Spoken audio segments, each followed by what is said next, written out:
For most of human history, cold was not an occasional discomfort.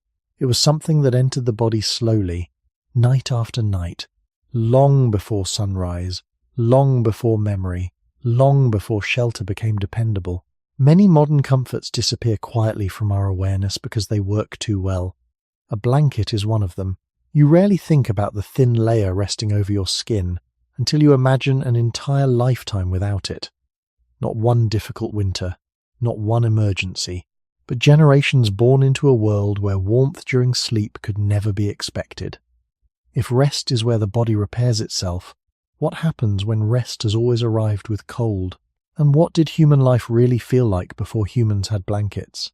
Long before woven fabrics became common in many societies, long before insulated walls and heated rooms, the arrival of night likely changed the human experience in ways that are difficult to fully imagine today.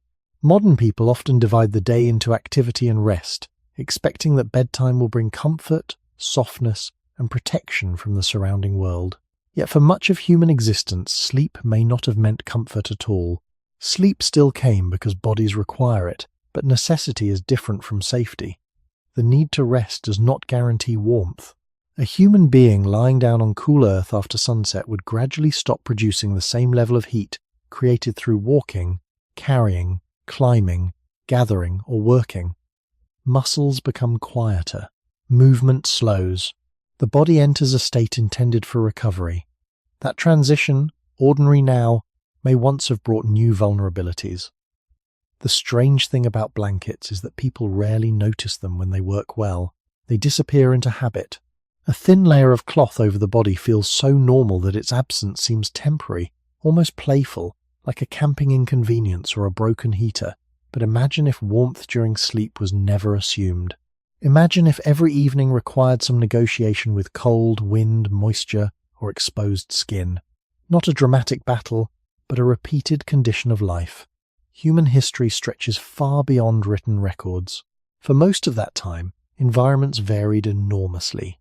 Some groups occupied tropical regions, others colder landscapes, and many moved across changing climates over thousands of years. There was never one universal prehistoric experience. Yet across many settings, nighttime temperatures commonly dropped below daytime conditions, and the loss of sunlight altered more than visibility. The environment itself changed character. Ground released stored heat. Air cooled, moisture gathered, wind felt sharper against still bodies. Even without extreme winter conditions, prolonged exposure to cold while resting could create discomfort and increase the challenge of maintaining body temperature. Scientists broadly understand that humans regulate internal temperature within a relatively narrow range. The body spends energy preserving that balance. This is true today, and would have been true for earlier humans as well. The difference is not biology alone, but the protective layers surrounding biology. Clothing, shelter, controlled fire, bedding, insulation, and eventually blankets all reduce how much work the body must perform overnight. Remove enough of those layers and the body resumes an older relationship with the environment.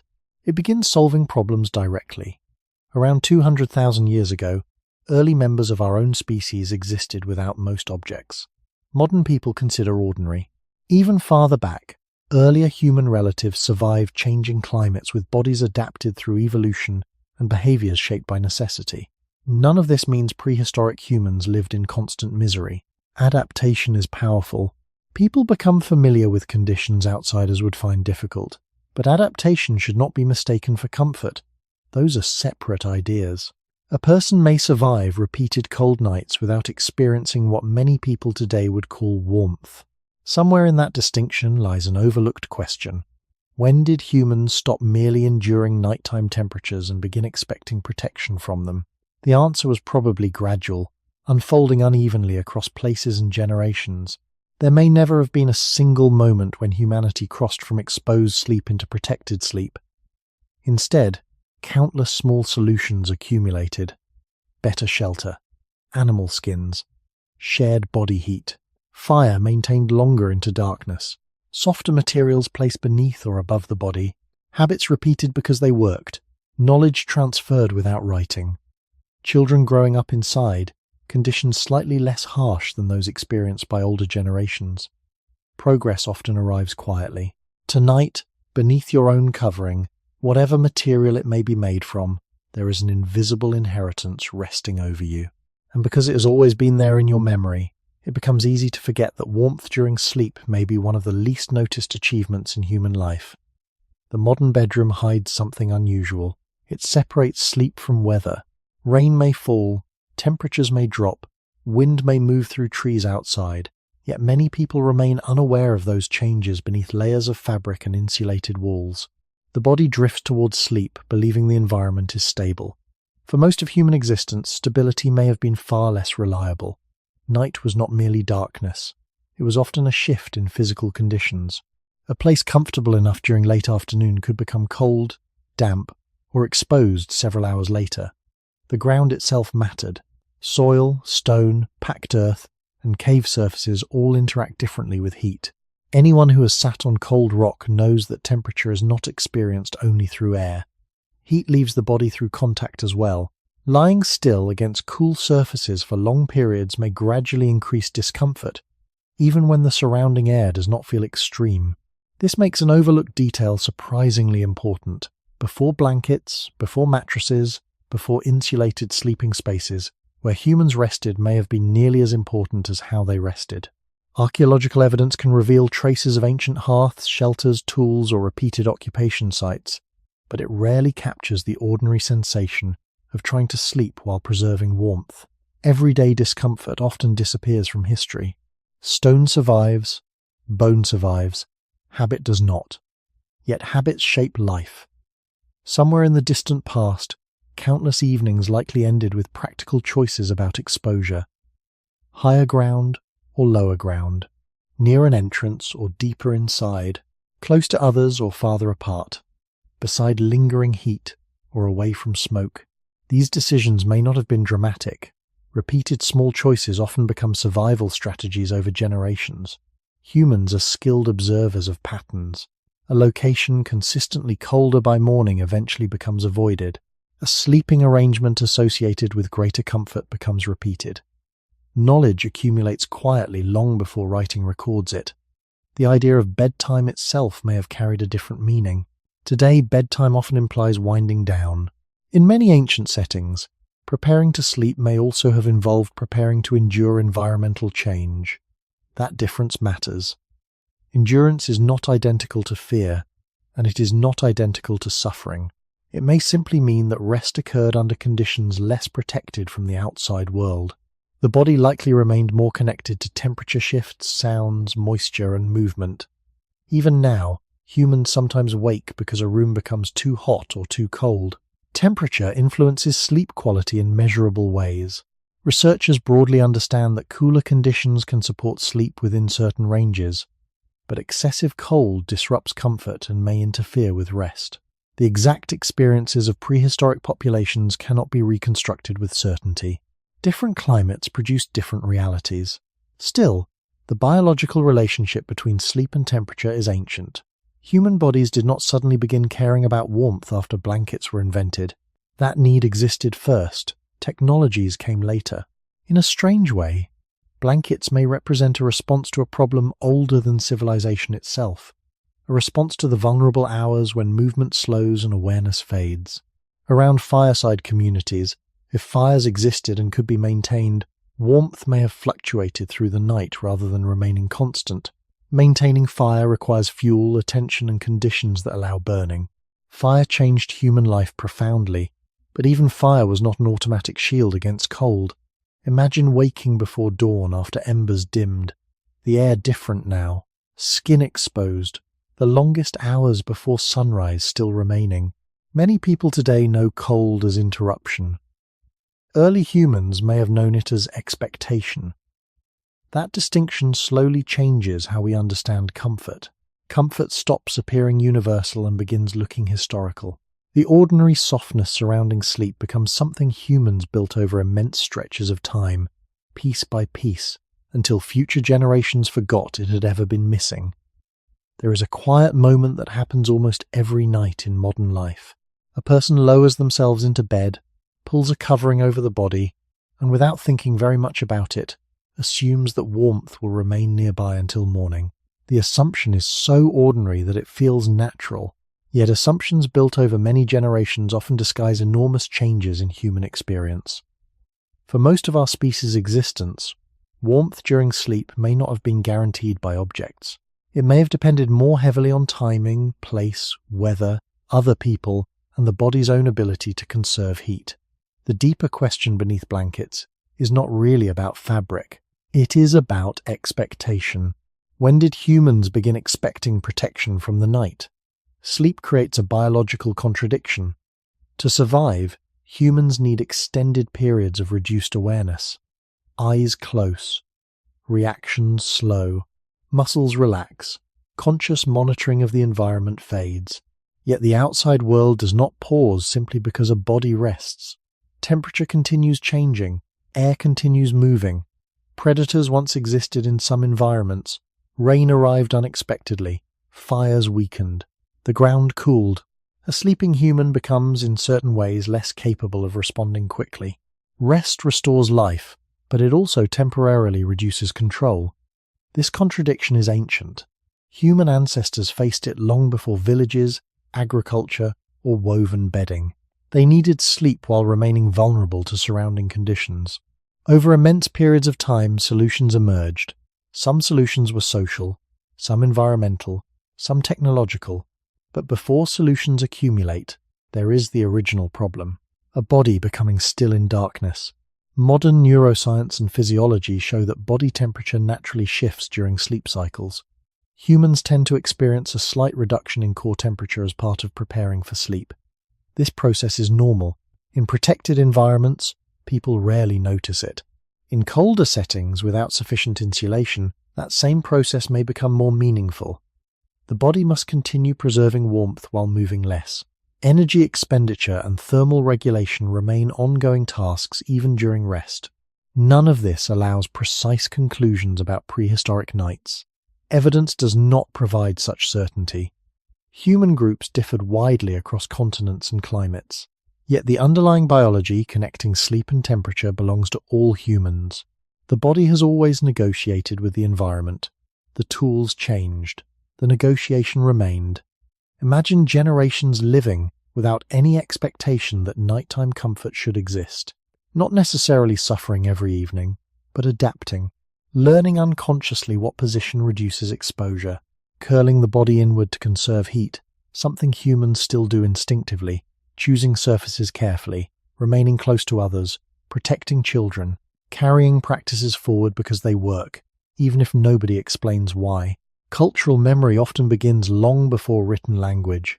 Habits become inheritance.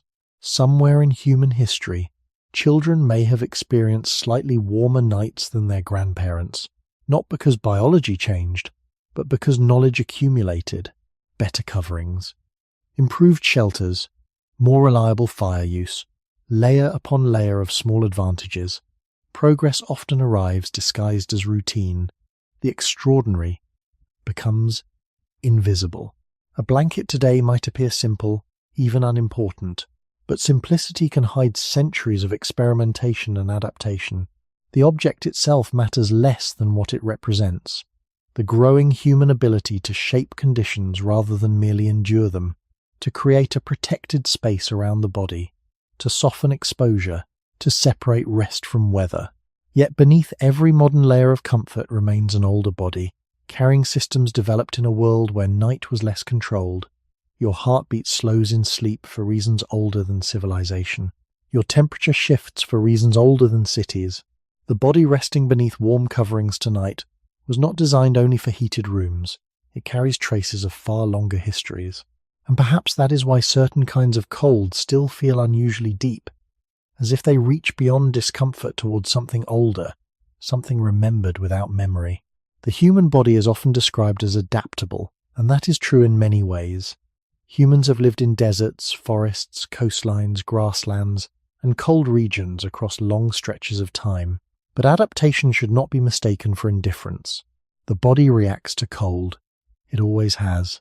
A person stepping outside on a winter morning feels this immediately. Skin tightens, fingers stiffen, shoulders rise slightly without conscious thought. These responses happen before language. before decision. The body notices temperature first. Long before blankets became common objects, long before insulated sleeping spaces, the same biological systems existed. Ancient humans did not possess a different kind of blood or a separate physiology. They carried bodies recognizably human, with limits, responses, and needs shaped through evolution. What changes across history is not the existence of those needs, but how successfully environments and technologies help satisfy them. During waking hours, movement creates heat. Walking, gathering, climbing, carrying, even maintaining posture requires energy. Muscles generate warmth as a byproduct. A person active throughout the day may feel relatively protected from cool conditions because the body continuously works. Sleep changes this equation. Movement decreases dramatically. Metabolism shifts. Core temperature naturally trends downward as part of normal sleep preparation. This process occurs in modern people under blankets and likely occurred in earlier humans as well. Sleep, in a biological sense, asks the body to relax while still preserving internal stability. That balance is delicate. If conditions become too warm, sleep quality can decline. If conditions become excessively cold, comfort and rest may also be disrupted. Researchers today recognize that temperature influences sleep, though ideal conditions vary between individuals and environments. The relationship is complex rather than absolute. What matters here is something simpler. Sleeping bodies continue negotiating with surrounding temperatures even after consciousness fades. One visible response to cold is shivering. Shivering is not random discomfort. It is muscular activity intended to produce heat. The body spends energy attempting to preserve warmth. Another response involves blood vessels narrowing near the skin, reducing heat loss from the surface and prioritizing protection of internal organs. Many people experience this without naming it. Fingers cool first. Toes become uncomfortable. Extremities lose warmth while the body protects more critical systems. These reactions are ancient. They do not belong to modern medicine. Medicine only describes processes that already existed. Imagine, not dramatically but quietly, repeated nights where preserving warmth required ongoing biological effort. The exact experiences of prehistoric populations remain uncertain and varied. Some environments were mild, others severe, yet the body responding to cold is not speculation. It is observable human physiology. Over long periods, habits likely emerged around reducing heat loss before sleep, curling into tighter positions, seeking barriers against wind, staying near others, protecting children, conserving energy. Humans still curl during cold nights today. The posture itself may reflect something older than comfort preferences. Around 200,000 years ago, early Homo sapiens were already navigating environments without most modern protections. Earlier human relatives did the same under different conditions. Archaeological evidence suggests use of fire in some contexts and periods, but access, consistency, and daily experience almost certainly varied. Warmth was not uniformly available.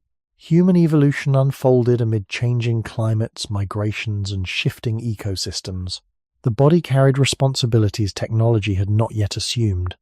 Perhaps this is one reason cold feels uniquely exhausting, not simply because it causes discomfort, but because the body begins working in ways people rarely notice when protected. A blanket does something remarkable without asking for effort. It reduces how much the body must solve overnight. It allows warmth to remain nearby instead of constantly replacing it. In that sense, a blanket is not only softness, it is reduced biological labor. And once such labor disappears across generations, people stop seeing it at all. Cold does not always arrive as pain. Sometimes it arrives as work. Quiet work happening beneath awareness. A person lying in bed under warm coverings may spend little time thinking about body temperature because countless small adjustments occur automatically. Heat is retained, energy is conserved, muscles remain relaxed. The body can invest more deeply in restoration, remove enough protection, and the priorities begin to change. The body does not stop resting entirely, but part of its effort shifts toward maintaining stability. Warmth becomes a task again. This idea is easy to overlook because modern comfort hides biological costs. Every human body requires energy continuously. Breathing requires energy. Circulation requires energy. Repair processes occurring during sleep require energy. Maintaining temperature also requires energy. Food, in simple terms, becomes movement, thought, repair, and heat. Long before nutrition labels or agriculture, ancient humans depended on energy gathered directly from uncertain environments. Hunting, foraging, scavenging, carrying children, traveling between locations, and processing food all demanded effort. Calories were not numbers to count. They were survival. If warmth required additional biological work during cold nights, then nighttime conditions may have quietly influenced how much energy remained available for other processes.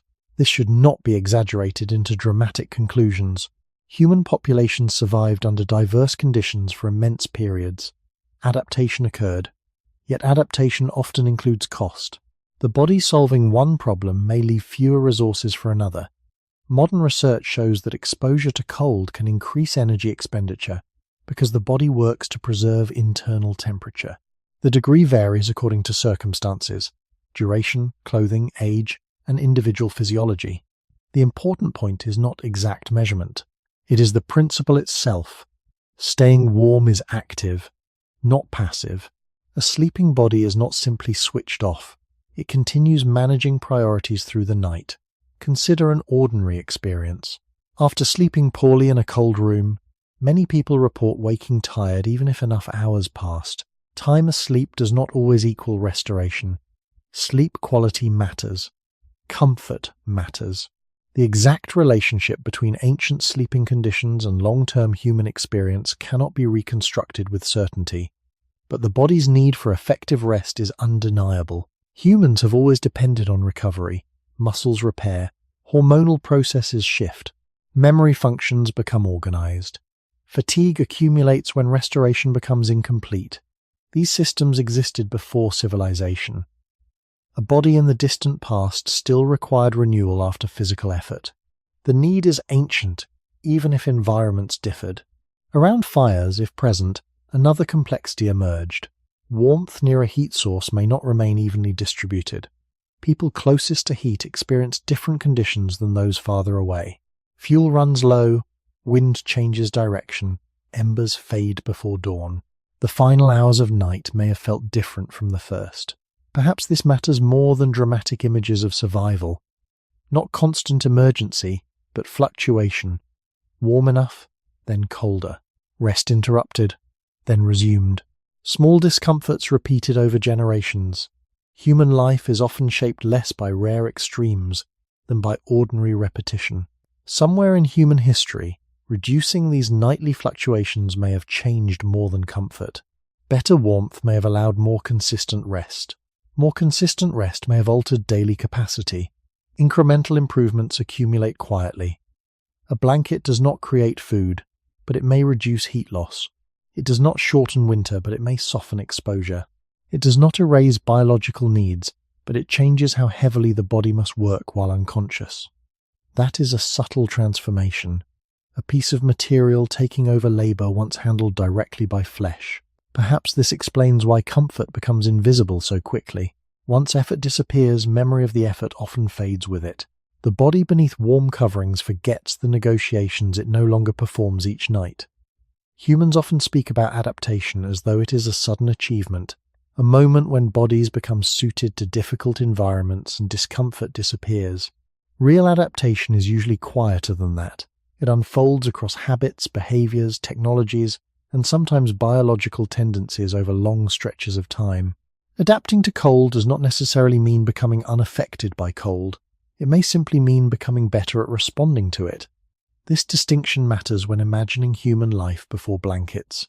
Earlier humans did not wake one day with immunity to cold nights. Their bodies still lost heat. Their sleep still depended on environmental conditions. Their survival still relied on preserving energy. The difference may have been familiarity. Conditions repeated often enough become expected. Expected conditions produce behaviors. Behaviors repeated over generations become culture. Modern people still reveal traces of this process. When cold, many instinctively tuck hands beneath arms, pull knees toward the chest, or seek shared warmth. These actions are rarely taught formally. They emerge almost automatically. The curled sleeping position, common across cultures, reduces exposed surface area, and may help conserve heat. Humans continue carrying ancient responses even within heated homes. The body remembers practical solutions long after the original pressures weaken. Yet biological adaptation has limits. A body capable of surviving cool nights is not identical to a body resting comfortably through them. Comfort remains important because recovery matters. Imagine early human groups after physically demanding days traveling, gathering food, maintaining social bonds, avoiding danger, caring for children. Sleep was not luxury. Sleep restored function. Incomplete rest accumulates consequences. Modern research links disrupted sleep with effects on mood, cognition, and physical performance. Applying direct conclusions backward into prehistory would be too simplistic. Different lifestyles and environments shaped different outcomes. Still, one principle remains stable across human history. Bodies require restoration. That need predates tools, predates agriculture, predates written language. Around 300,000 years ago, early humans already possessed brains and bodies requiring cycles of activity and recovery. The world surrounding those cycles looked different, but the need itself remained. This creates an interesting possibility. Some of the most important human innovations may not have increased strength or speed first. They may have improved rest, better shelter, better protection from weather, more reliable warmth. Improvements difficult to celebrate because they appear ordinary, yet ordinary improvements repeated nightly can reshape life profoundly.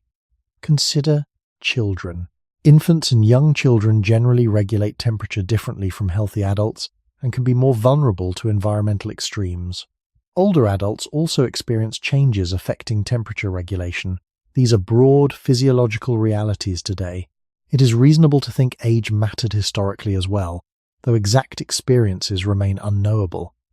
If so, warmth during sleep was never only an individual issue. It may have carried social consequences. Protecting vulnerable members of a group may have influenced sleeping arrangements, shared spaces, and habitual behaviors. The story of blankets, then, slowly expands. It stops being merely a story about objects.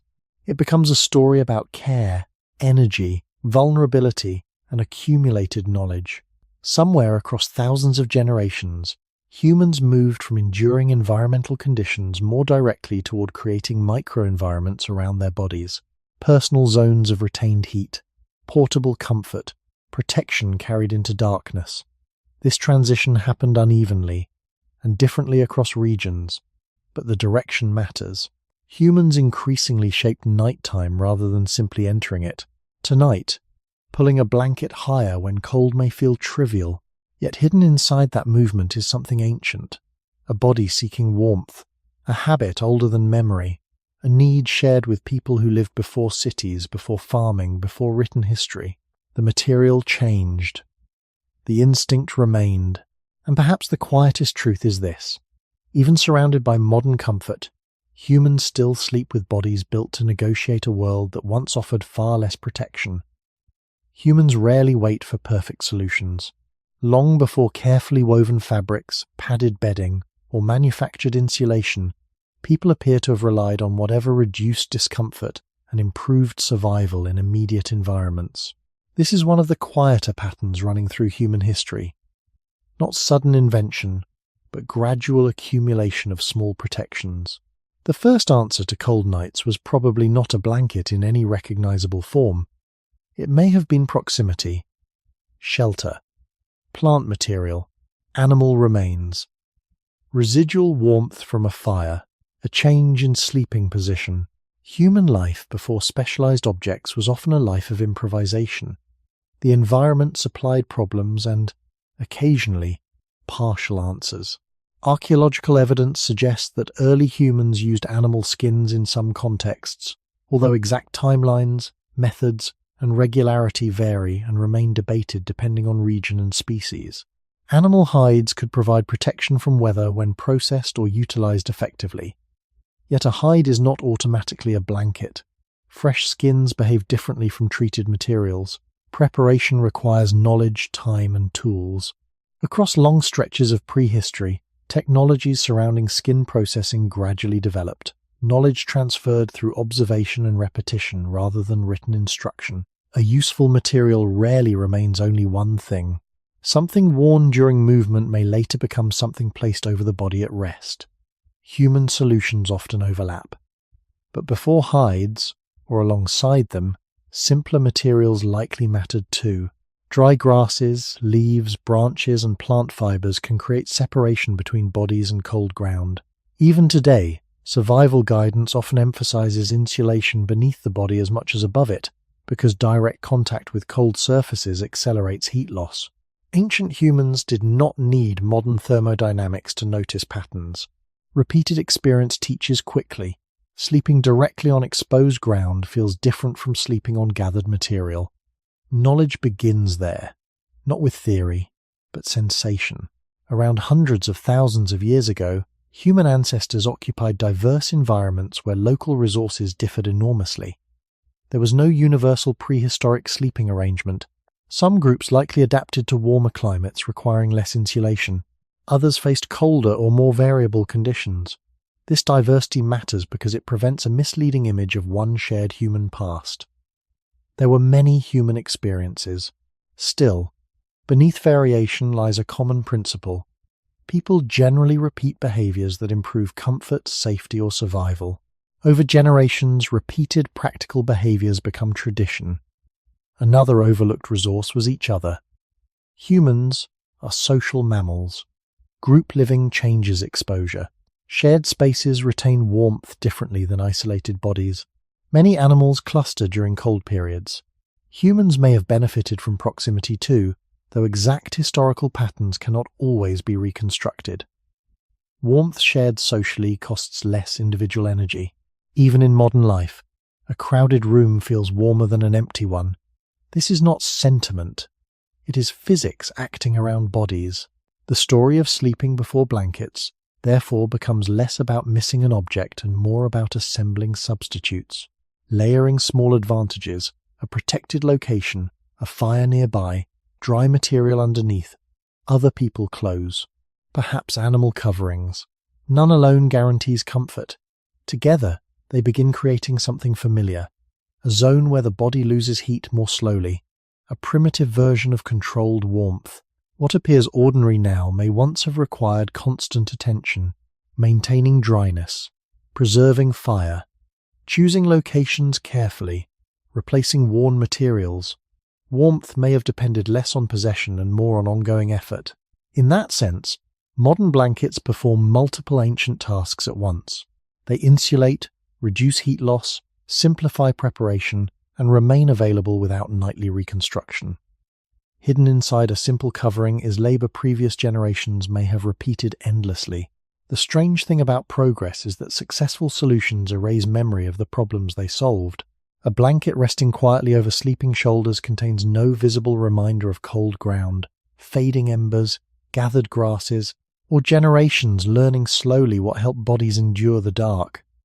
Among all the materials early humans may have encountered, animal skins occupy a curious place because they sit somewhere between survival necessity and the beginnings of environmental control.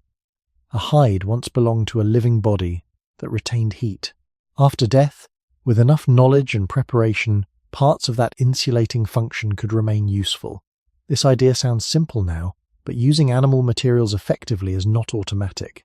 Fresh hides decay. Wet hides become heavy. Untreated materials stiffen or lose usefulness. Transforming animal skin into something flexible, durable, or protective requires repeated observation. It requires learning. Long before written instructions, people appear to have passed practical techniques through imitation and memory. Human culture often begins there, in repeated actions rather than spoken explanations. Archaeologists have uncovered evidence suggesting hide processing tools in some prehistoric contexts, though timelines and interpretations vary. Such findings imply that at least some human groups developed methods connected to preparing animal materials. Yet certainty remains limited regarding exactly how these materials were used during rest versus travel or daily activity. What can be said more carefully is that humans repeatedly turned available resources into protection. The form of protection changed. The underlying behavior remained. An animal skin placed beneath the body creates separation from cold surfaces. Placed above, it may reduce heat loss. Even imperfect coverings alter experience. The difference between exposed skin and partial insulation is often gradual rather than dramatic. Human comfort frequently improves through accumulation of small reductions in hardship, a little less wind, slightly more dryness, marginally better retained warmth. Over generations, these small advantages matter, but animal skins were unlikely the only answer, and perhaps not always the first. Dry plant materials may have played an underestimated role. Layers of grasses, reeds, leaves, or soft fibers create trapped air spaces. Modern insulation often works through similar principles. Air itself becomes useful when held in place. Ancient people did not require scientific vocabulary to discover outcomes. Sleeping on dry vegetation feels different from sleeping directly on cold earth. Repeated experience teaches quickly. The body notices. Habits form. Imagine an evening thousands of years before agriculture. No woven blanket folded nearby. No bed frame. No expectation of softness. Yet there may still have been preparation. Gathering material before darkness. Choosing where to rest. Protecting spaces from moisture. Human life before specialized comfort was not necessarily a life without effort toward comfort. That distinction matters. People often assume prehistory meant passive endurance. Humans are problem solvers. Small solutions likely appeared whenever conditions allowed. Another possibility is worth considering carefully. Materials used during daytime activity may have changed purpose at night. Coverings worn for protection during movement could become coverings during sleep. Boundaries between clothing, bedding, and shelter may have been less distinct than they are now. Objects serve multiple roles when resources remain limited. Modern households separate categories neatly. Ancient survival may not have offered such divisions. Around 100,000 years ago and beyond, depending on region, human groups navigated climates fluctuating across long periods. Environmental instability favors flexibility.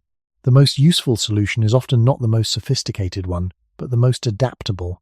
A pile of gathered plant material, a protected sleeping location, residual fire warmth, and animal coverings together create something close to an ecosystem of rest. Sleep becomes supported by many small factors rather than one dependable object. This may be the hidden history beneath modern blankets. Not a sudden invention replacing hardship overnight, but a long chain of experiments humans barely recorded. Failures forgotten. Effective habits repeated. Comfort emerging slowly enough that nobody living through the process could fully see the transformation. Somewhere across those countless nights, warmth stopped being only a temporary achievement and began, little by little, becoming an expectation. Before blankets became objects, warmth may often have been a relationship, not between a person and fabric, but between bodies sharing space. Modern life, in many places, values privacy during sleep. Separate rooms, separate beds, personal comfort. These arrangements can feel natural because they are familiar. Across much of human history, however, sleeping alone may not always have been practical, and in some environments it may have offered fewer advantages than sleeping near others. Humans are social creatures in ways extending beyond emotion or language. Groups influence safety, learning, childcare, and perhaps, at times, warmth. This does not require romanticizing the past or assuming every prehistoric community slept in the same way. Evidence remains incomplete, and human experiences varied widely. Yet one principle is difficult to ignore. Multiple bodies produce heat. Even today, shared spaces often feel warmer than empty ones. The effect is physical before it becomes cultural. Many mammals cluster together during cold conditions. Penguins are famous for this behavior, but smaller mammals do it as well. Humans are not exceptions to biology, simply because culture became complex. Infants placed against caregivers experience warmth, regulation, and protection. Adults instinctively move closer to heat sources during cold. These responses arise repeatedly across contexts. Somewhere far back in human history, proximity may have served practical purposes extending beyond companionship. Imagine a night without insulated walls, without thick bedding, without reliable stored heat. The body settles into sleep, While temperatures slowly fall, a single person loses warmth to surrounding air and surfaces. Several bodies resting near one another alter the local environment slightly. Heat accumulates. Exposure changes. The difference may not create luxury, but survival rarely depends only on luxury.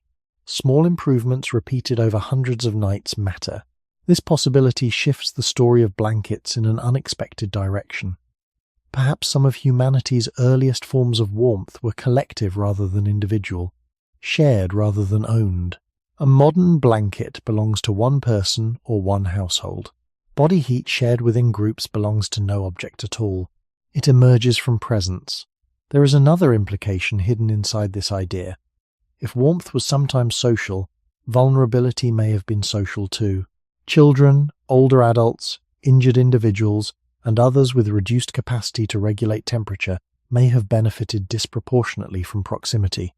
Care becomes difficult to separate from survival.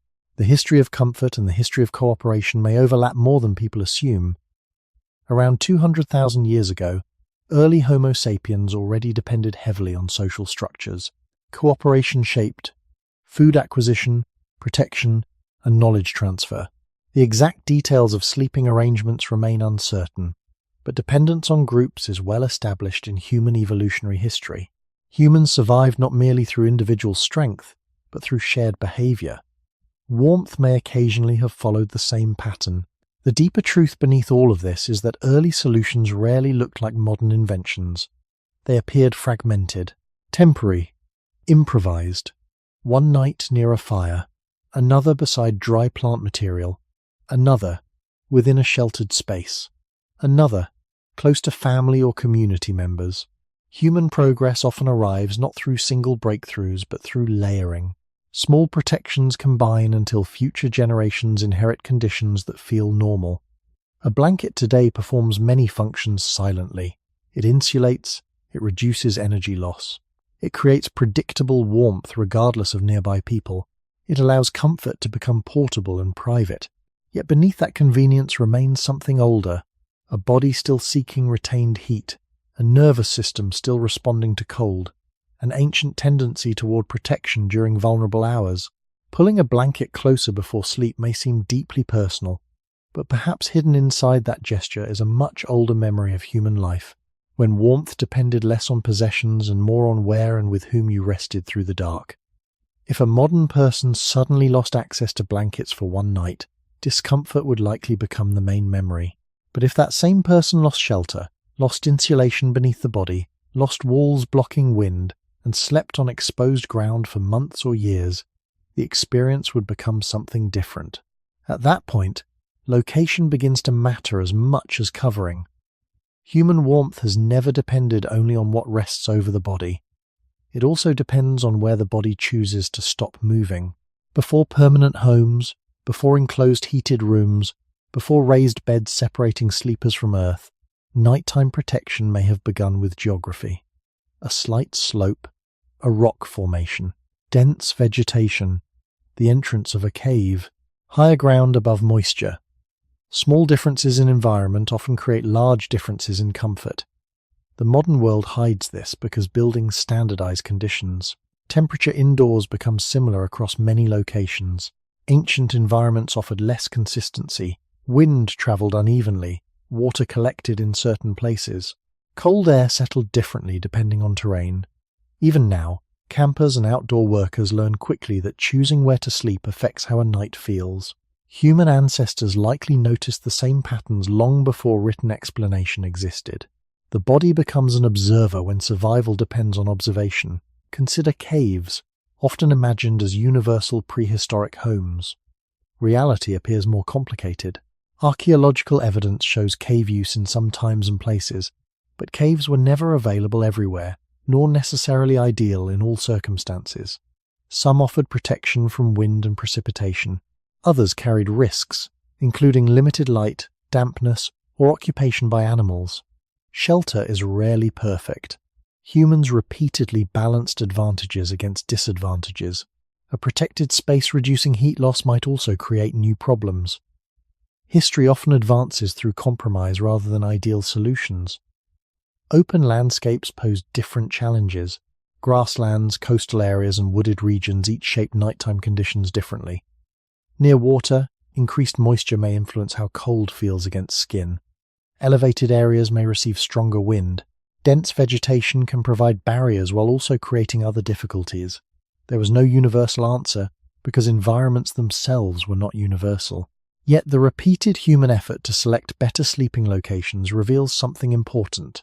Comfort was being engineered long before modern engineering, not with blueprints, but through accumulated experience. Around hundreds of thousands of years ago, early humans and their relatives moved through changing climates and ecosystems. Ice ages advanced and retreated. Rain patterns shifted. Migration altered exposure to new environments. Under such conditions, learning where to rest safely may have been knowledge as valuable as knowing where to find food. Survival is often imagined dramatically, but ordinary decisions shape survival too. A slightly drier sleeping place, reduced exposure to wind, better retained warmth through the night. These small differences accumulate. Another overlooked factor is the ground itself. Modern mattresses create distance between bodies and surfaces. Ancient humans frequently lacked that separation. Cold earth absorbs heat. Stone behaves differently from dry plant material. Sand differs from packed soil. Sleep is partly a conversation between body and surface. Even now, lying on a cold floor feels unlike lying in a bed, even under identical blankets. The body notices contact. Ancient bodies noticed too. This may explain why gathering materials beneath the body became useful in some contexts. Protection from below can matter as much as protection from above. Slowly, across generations, humans learn not only to endure environments but to alter tiny portions of them. A sleeping space became a chosen microenvironment. Sheltered, layered, adjusted. The beginnings of controlled comfort emerged long before comfort became expected. And perhaps one of humanity's oldest nightly questions was never simply, "How do I stay warm?" but something quieter.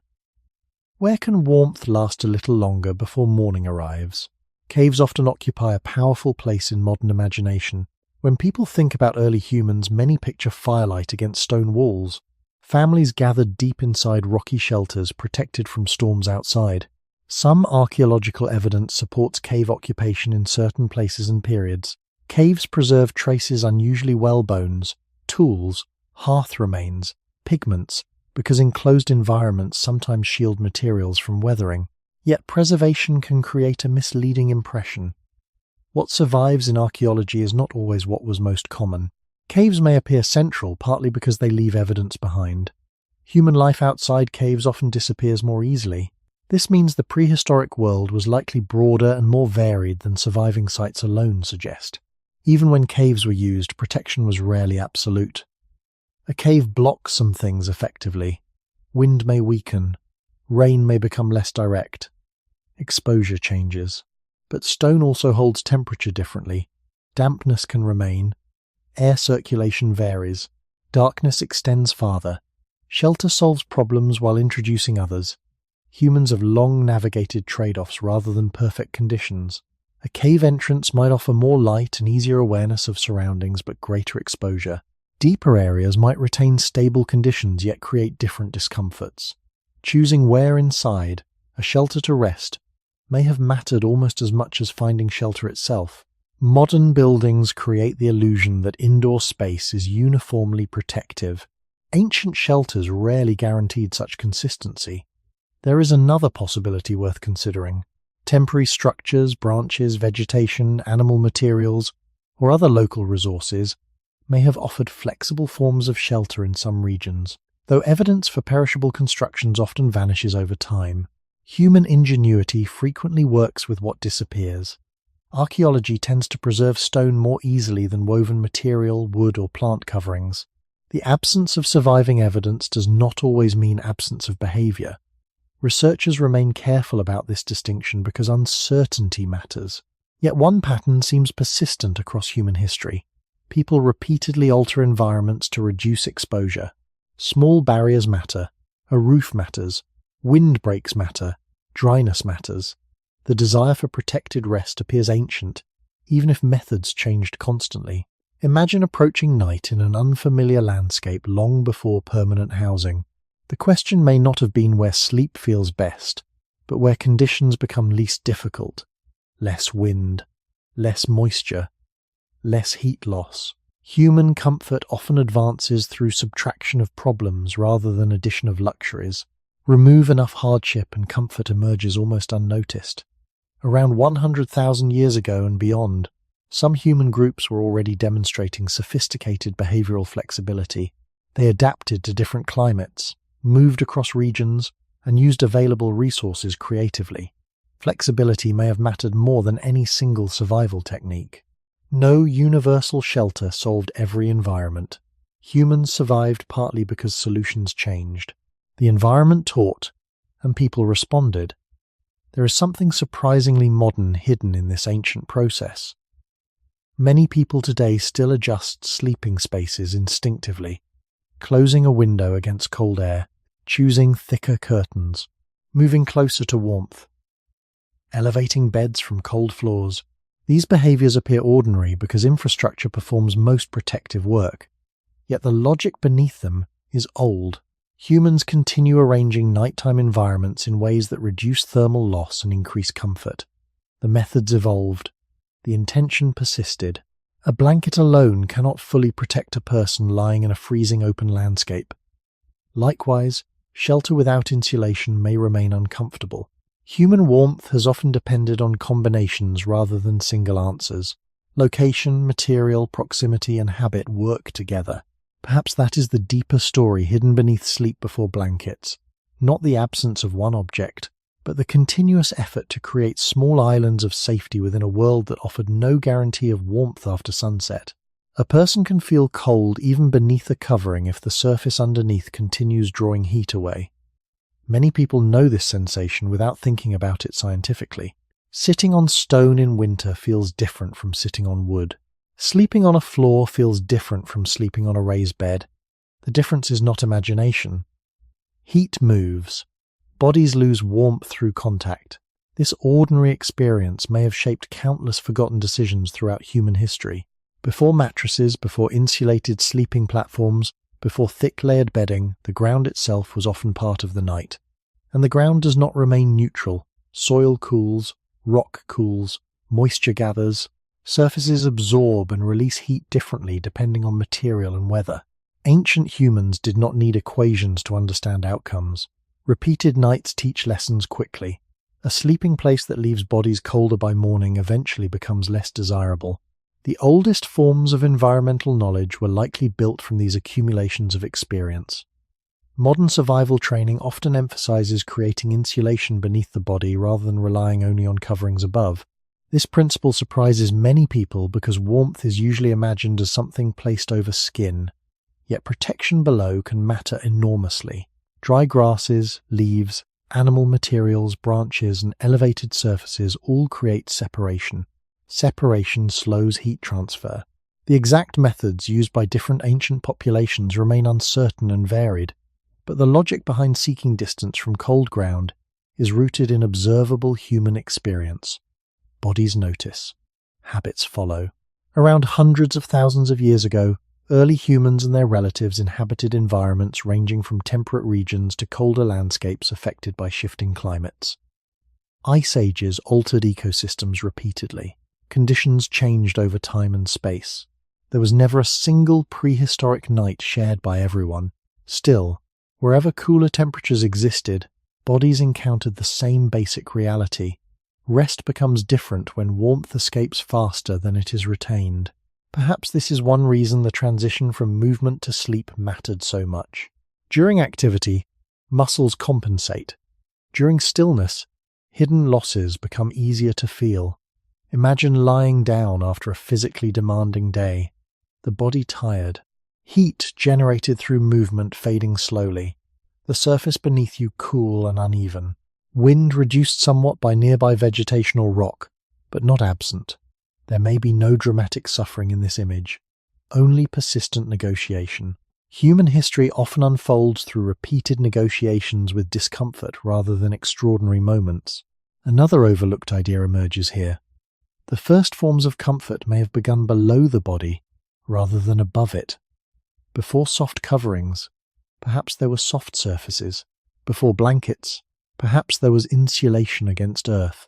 The sequence matters because it changes how progress is imagined. Innovation is not always invention of new objects. Sometimes it is improved arrangement of existing materials, a better sleeping place, a drier layer, more effective use of available resources. Human ingenuity frequently appears modest before it becomes transformative. Look closely enough and many modern comforts reveal ancient ancestors. The mattress echoes gathered plant material. The raised bed echoes distance from cold surfaces. The blanket echoes coverings and retained warmth. The bedroom echoes selected shelter, layer by layer. Generations built protection around sleep until the original vulnerabilities became almost invisible. Yet bodies never changed completely. Even now, many people instinctively lift themselves from cold surfaces, add layers beneath sleeping bags, or prefer elevated beds without consciously tracing the reason. The instinct survives because the body still recognizes contact with cold. Somewhere beneath modern habits remains an older lesson repeated through uncountable nights. Warmth is easier to keep than replace. And perhaps one of humanity's quietest achievements was learning that survival during sleep sometimes began not with what covered the body, but with what prevented the earth from taking heat away. Cold rarely affects every body equally. Even in modern homes with heating and blankets, some people reach for extra layers while others remain comfortable. Children are covered sooner. Older adults may complain of feeling cold in rooms younger people find acceptable. These differences are familiar today, and they point toward an older question hidden beneath the history of warmth. Before blankets became ordinary, who experienced cold most intensely? Human groups have never been collections of identical bodies. Age changes physiology. Size changes physiology. Health changes physiology. The story of sleep before blankets may therefore also be a story about vulnerability within communities. Infants and very young children generally regulate body temperature differently from healthy adults. Their bodies are smaller. Heat can be lost more quickly under certain conditions. Older adults also experience physiological changes that may influence temperature regulation. These are broad observations from modern biology, not direct descriptions of prehistoric life. Ancient populations differed enormously, and exact experiences remain beyond certainty. Yet one idea appears difficult to avoid. When warmth becomes limited, not every body faces equal challenges. This changes how we think about nighttime survival. The question stops being only, how did humans stay warm? And becomes, who needed warmth most urgently? Imagine a group settling after sunset thousands of years before woven blankets became common. Bodies differ. Some individuals are stronger, larger, actively producing heat after labor. Others are small, recovering, aging, injured, or carrying children. In modern life, protection often comes from objects. Clothing sizes, extra blankets, heated rooms. Historically, protection may have depended more heavily on social behavior. Position within sleeping arrangements, access to warmer locations, proximity to caregivers, shared coverings.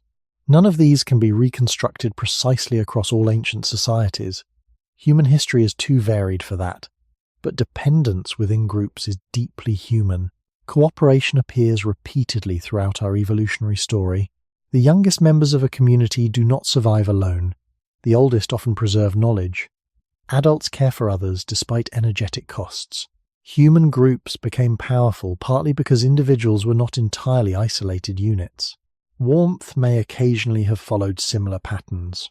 Around 200,000 years ago and beyond, early Homo sapiens already lived within social structures complex enough to support cooperation, learning, and prolonged care for offspring. Human childhood is unusually long compared with many species. Extended dependence shapes societies. Protection becomes necessary. If maintaining warmth during vulnerable periods mattered, nighttime arrangements may have reflected this, though evidence remains indirect. Another possibility emerges quietly from this idea. Some early forms of comfort may have developed first around protecting vulnerable bodies rather than improving conditions equally for everyone. Human innovation often begins where pressure concentrates. A child exposed to cold provokes different responses than a healthy adult tolerating discomfort. Care creates experimentation. Experimentation becomes habit. Habit becomes tradition. Somewhere in deep history, solutions preserving warmth may have persisted because they help those least capable of protecting themselves. The exact path remains unknown. The principle does not. Human beings repeatedly build environments around vulnerability. Modern cribs, clothing, bedding, and temperature recommendations continue this pattern. The tools changed. The instinct endured. There is something quietly revealing about which bodies receive extra coverings first during cold weather today. A parent wraps a child. Someone checks on an elderly relative. Concern appears before explanation. The behavior feels ordinary because care has become embedded within culture. Yet perhaps beneath those ordinary gestures lies a much older inheritance, formed long before houses and blankets, when warmth was unevenly distributed and survival depended not only on individual endurance, but on whether communities learned whose bodies required protection before dawn arrived. Modern life often treats warmth as a personal possession. A blanket belongs to one bed. A coat belongs to one person. Heating systems warm private homes. Comfort becomes individualized. Yet much of human history may have depended less on personal ownership and more on shared protection. The farther back we look, the harder it becomes to separate survival from cooperation. Humans are unusual among mammals for the length of time. Offspring remain dependent. Children require care for years. Illness interrupts independence. Injury reduces capability. Aging changes strength. A community composed entirely of self-sufficient individuals would not resemble most known human societies. Dependence is not a weakness added later to humanity. It appears woven into human existence itself. If warmth was scarce or inconsistent in some environments, care may occasionally have functioned as a form of insulation. This idea is easy to miss because modern comfort obscures it. Imagine an infant today. Protection arrives through layers of preparation, clothing, bedding, controlled indoor temperatures. Caregivers checking conditions through the night. The effort becomes invisible because systems already exist. Remove those systems and something older appears. Protection returns to behavior. Holding, positioning, staying close, watching. Human care becomes physical before it becomes emotional language. Around hundreds of thousands of years ago, early humans raising children faced environments without modern guarantees. The exact sleeping arrangements of prehistoric communities remain uncertain and varied, but prolonged parental investment is a widely recognized feature of human evolution. Human infants develop slowly. Brain growth continues over long periods. Dependency persists. These biological realities likely shaped social behavior profoundly. Warmth may have been one element within larger patterns of protection. Another overlooked aspect involves energy. Caring for vulnerable individuals costs time and resources. Carrying children, sharing food, protecting others, and perhaps helping maintain warmth all require effort. Yet humans repeatedly evolved within cooperative systems despite these costs. Why? One possibility supported broadly in evolutionary thinking is that cooperation itself increased survival potential. Groups retaining knowledge and protecting members often gain advantages over isolation. Care becomes practical as well as emotional. The line between compassion and adaptation may not always be clear. Consider nighttime in a world before blankets became dependable objects. A child becomes cold more quickly. An older individual recovers heat less effectively. Someone injured contributes less physical labor temporarily. In such settings, protection may not have looked heroic. It may have looked ordinary. Sleeping closer, offering better positions near residual warmth, adjusting materials, repeating habits because communities observed outcomes over generations. The history of survival is frequently built from small, repeated acts rather than dramatic rescues. Humans remain shaped by these tendencies. Even now, people often give the warmest spaces to children or vulnerable relatives without formal reasoning. The behavior appears instinctive, cultural, expected. Few pause to ask where such expectations originated. Yet perhaps some emerged gradually through long experiences in which unequal vulnerability to cold became impossible to ignore. There is another quiet implication hidden here. The earliest forms of comfort may not have spread evenly across populations. Improvements often reach some individuals first, the youngest, the sick, those needing additional protection. If so, then warmth before blankets was not only an environmental issue but a social one.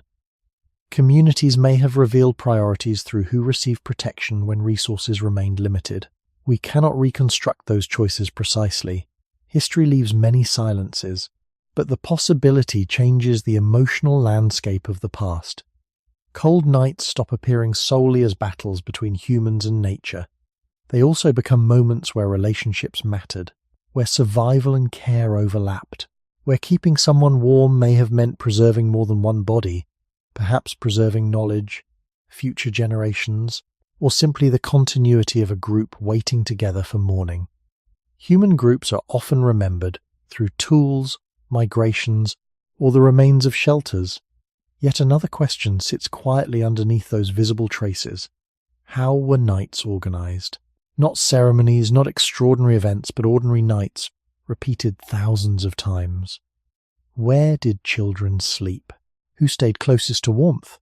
How were vulnerable people positioned within shared spaces? Archaeology rarely preserves answers in direct form.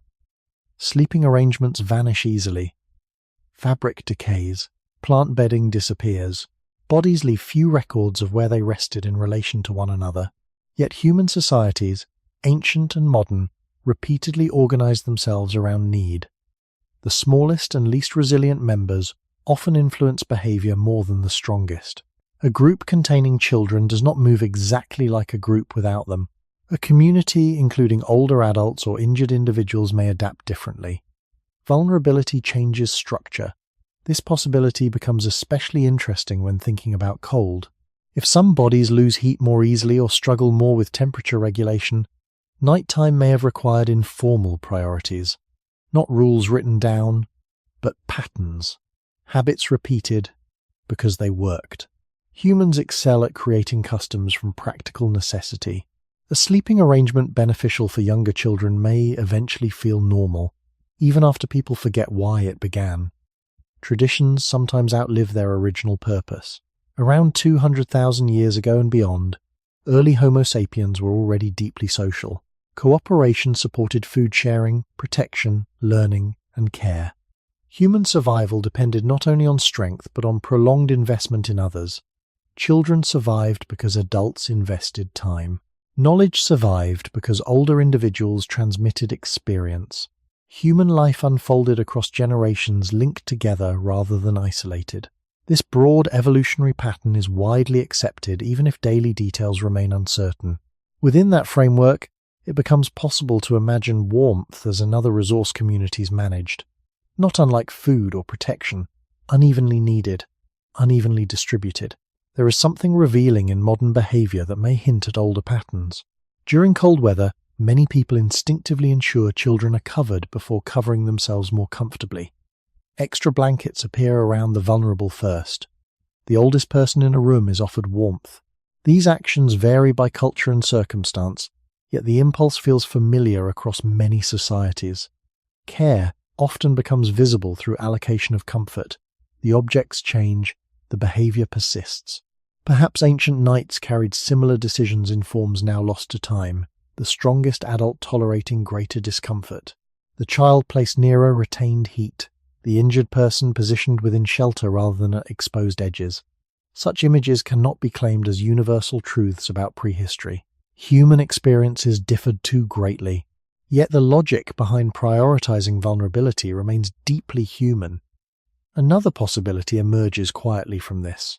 Improvements in nighttime protection may have altered not only individual comfort, but community resilience. Better sleep for caregivers influences care itself. Better warmth for children influences survival. More stable rest for older adults preserves knowledge holders within groups. Small changes ripple outward. A layer of insulation may eventually affect relationships, routines, and continuity between generations. Comfort is rarely only personal. Its effects spread. Modern blankets seem private because one person pulls them over one body, but perhaps their deeper history is communal. The desire to protect weaker bodies before dawn, the wish to reduce suffering where possible, the effort to carry others through difficult conditions. If so, then the story of warmth before blankets becomes larger than environmental hardship. It becomes part of the story of why humans survived as social beings at all. Not because every individual endured equally, but because communities may sometimes have adapted around those who endured least easily. And hidden beneath every carefully tucked blanket placed over a sleeping child today, there may linger an ancient idea older than woven fabric itself. Some bodies must be protected first. Today, many people associate sleep with privacy, a room of one's own, a bed separated from others, personal space preserved through walls and routines. In some societies, sleeping alone is even connected with independence or adulthood. Yet across human history, solitary sleep may not always have been common, practical, or desirable. The expectation that one body occupies one sleeping space is partly cultural, partly economic, and deeply shaped by modern environments. Earlier, humans lived under different conditions.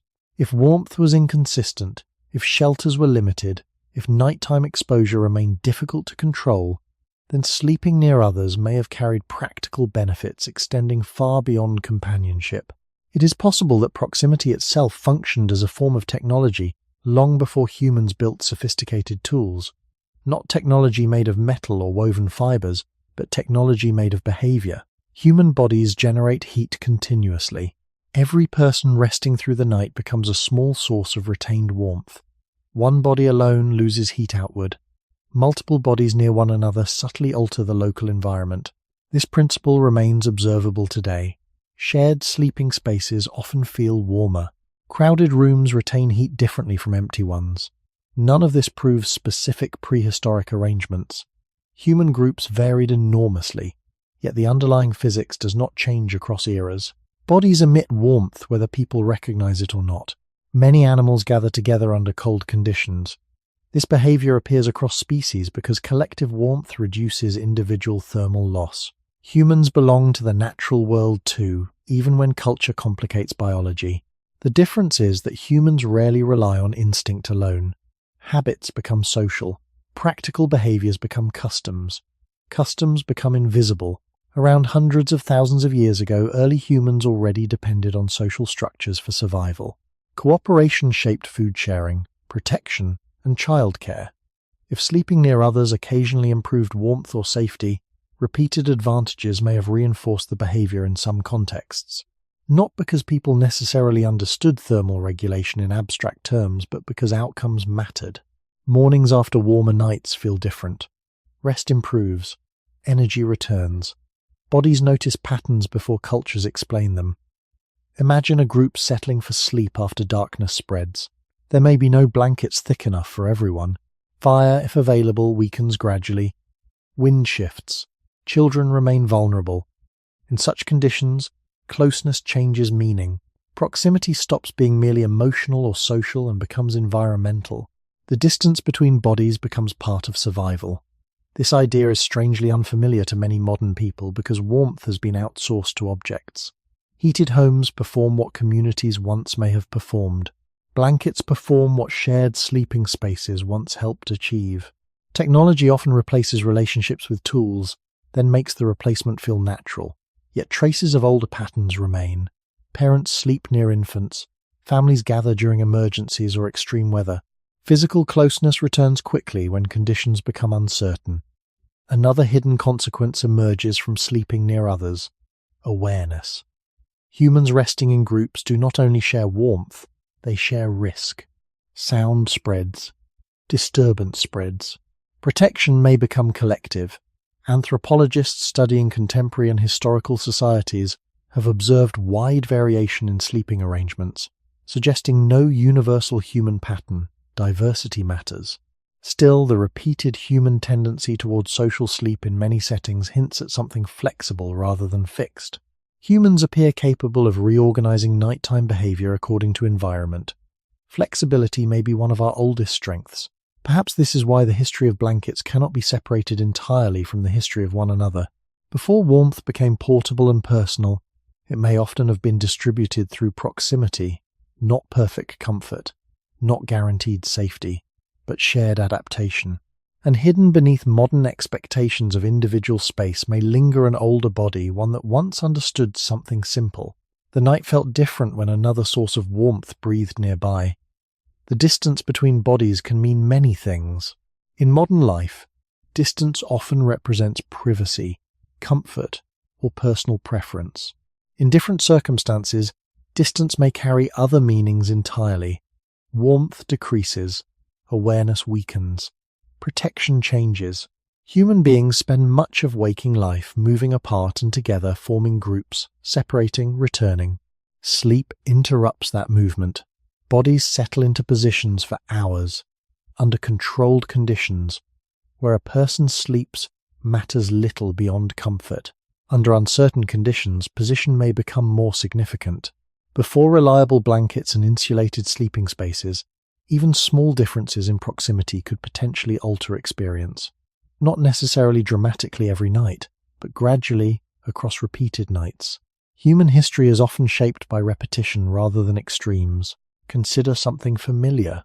During cold weather, people frequently sit closer to heat sources and, sometimes without planning, closer to one another. The adjustment feels instinctive, no instruction required. This tendency appears in temporary situations too. Crowded shelters during storms, shared sleeping arrangements while traveling, families gathering in one room during power loss.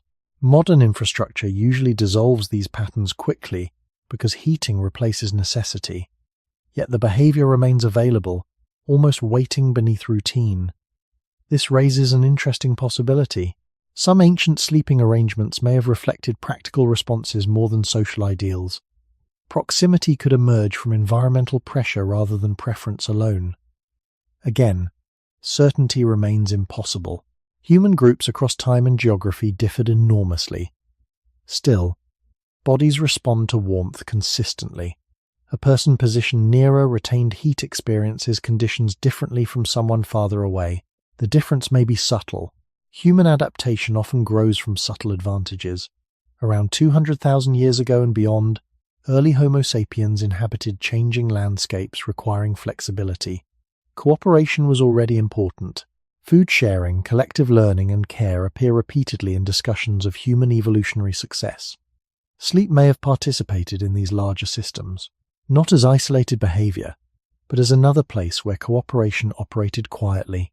The strongest evidence for ancient sleep patterns remains limited, yet anthropology shows remarkable diversity in sleeping customs among human societies. Some cultures historically emphasized communal sleeping spaces, others developed different arrangements. The lesson may not be one universal pattern, but adaptability itself. Humans alter social behavior around environment. Perhaps this flexibility became one of our oldest survival tools. Another layer appears when considering security. A body sleeping alone monitors the world differently from bodies sleeping near others. Disturbances spread through groups. Sounds wake multiple people. Awareness becomes distributed. Collective rest may still contain elements of collective vigilance. Warmth and safety overlap. The boundary separating them blurs. An ancient sleeping space may have been shaped simultaneously by temperature, risk, caregiving, and available shelter. Modern bedrooms separate these functions elegantly. Walls provide safety. Heating provides warmth. Beds provide comfort. Ancient solutions may have combined everything into one arrangement of bodies and materials. There is something unexpectedly profound hidden in this comparison. Many technologies do not create entirely new functions. They replace functions once performed socially. Blankets replace some shared warmth. Houses replace certain protective group behaviors. Controlled environments reduce dependence on proximity. Independence increases. Yet beneath these changes, the body remains recognizable. People still seek closeness when frightened, ill, or cold. Infants calm against caregivers. Adults gather during uncertainty. The old responses survive because they solved problems long before modern objects existed. Perhaps this is why loneliness and cold are sometimes described using similar language across cultures. Human experience occasionally links warmth with presence, not metaphor alone, but history. the body remembering conditions under which survival and closeness were not always separate things. And if that memory persists faintly, then a blanket covering one sleeping person tonight may do more than preserve heat. It may quietly imitate forms of protection humans once found in each other. At some point in human history, warmth began changing shape. Not warmth itself, but the way humans accessed it. A sleeping group could provide shared heat. A fire could provide temporary heat. Shelter could reduce heat loss.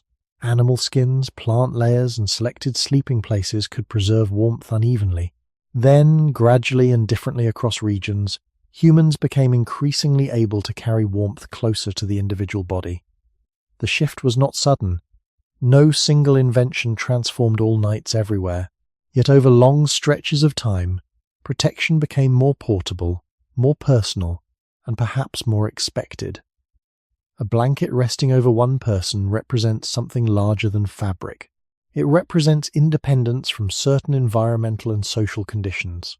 The modern sleeper often does not require another nearby body to remain warm. The object performs part of the work once distributed among behaviors, spaces, and communities. This does not mean social sleep disappeared, nor that ancient humans lacked privacy entirely. Human cultures remain diverse, but the balance changed. Technologies often redistribute dependence. Consider the ordinary experience of preparing for bed today. One person adjusts room temperature. Another adds an extra layer.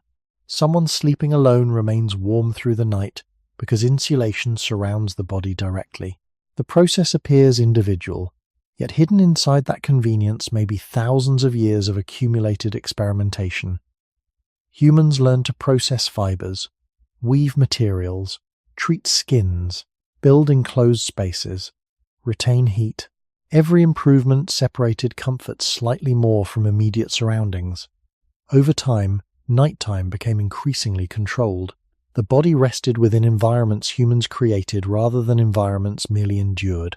Around 10,000 years ago and later, with growing settlement patterns in some regions and changing forms of domestic life, sleeping environments in certain societies became more stable. Agricultural communities altered daily rhythms and structures of shelter. But even this transition was uneven. Many populations remained mobile or followed different paths entirely. Human history does not move in one straight line. Still, across many contexts, the gradual expansion of material culture changed how warmth could be stored and distributed. Objects began carrying functions previously performed by people, places, or habits. There is something unexpectedly emotional hidden in this transition. When warmth becomes personal, independence increases. Yet some forms of dependence decrease. A person alone under thick coverings may remain comfortable through the night in ways impossible for many earlier humans. Comfort expands. Solitude becomes easier. The relationship between bodies shifts subtly. Perhaps this is why certain experiences still unsettle modern people. Sleeping alone in unfamiliar cold environments often feels different from sleeping alone in protected spaces. Old instincts surface quickly. The body responds before reasoning. It seeks enclosure, softness, warmth, presence. Human evolution rarely erases old patterns completely. New solutions accumulate around them. Look carefully at modern bedrooms and traces of older worlds appear. Mattresses elevate bodies from cold ground. Walls replace some environmental exposure. Heating reduces seasonal variation. Blankets retain warmth individually. Doors provide security. Nearly every object surrounding sleep solves a problem ancient humans confronted more directly. Because these solutions arrived gradually, they no longer feel extraordinary. They become ordinary enough to ignore. Yet perhaps one of the strangest facts about human history is this. Many comforts, now considered basic, would have seemed remarkable, not because they create pleasure, but because they reduce effort. A person sleeping warmly and alone beneath layered coverings may spend an entire night without noticing how little work the body performs to stay comfortable. And hidden inside that unnoticed ease may be one of humanity's longest transformations from borrowing warmth where possible to carrying warmth almost everywhere. When modern people imagine warmth in the distant past, fire often appears immediately. Flames inside caves, sparks rising into darkness. Groups gathered safely around glowing embers. Fire occupies such a powerful place in human imagination that it can begin to seem like a complete answer to cold. Yet answers in human history are rarely complete. Fire changed human life profoundly, but it did not erase nighttime exposure all at once. It did not automatically provide stable warmth through every season, every landscape, or every hour before dawn. In many ways, fire solved some problems while leaving others untouched. This matters because the story of blankets does not end once humans learn to use flames. The body still needed protection. Sleep still remained vulnerable. The night continued changing after sunset.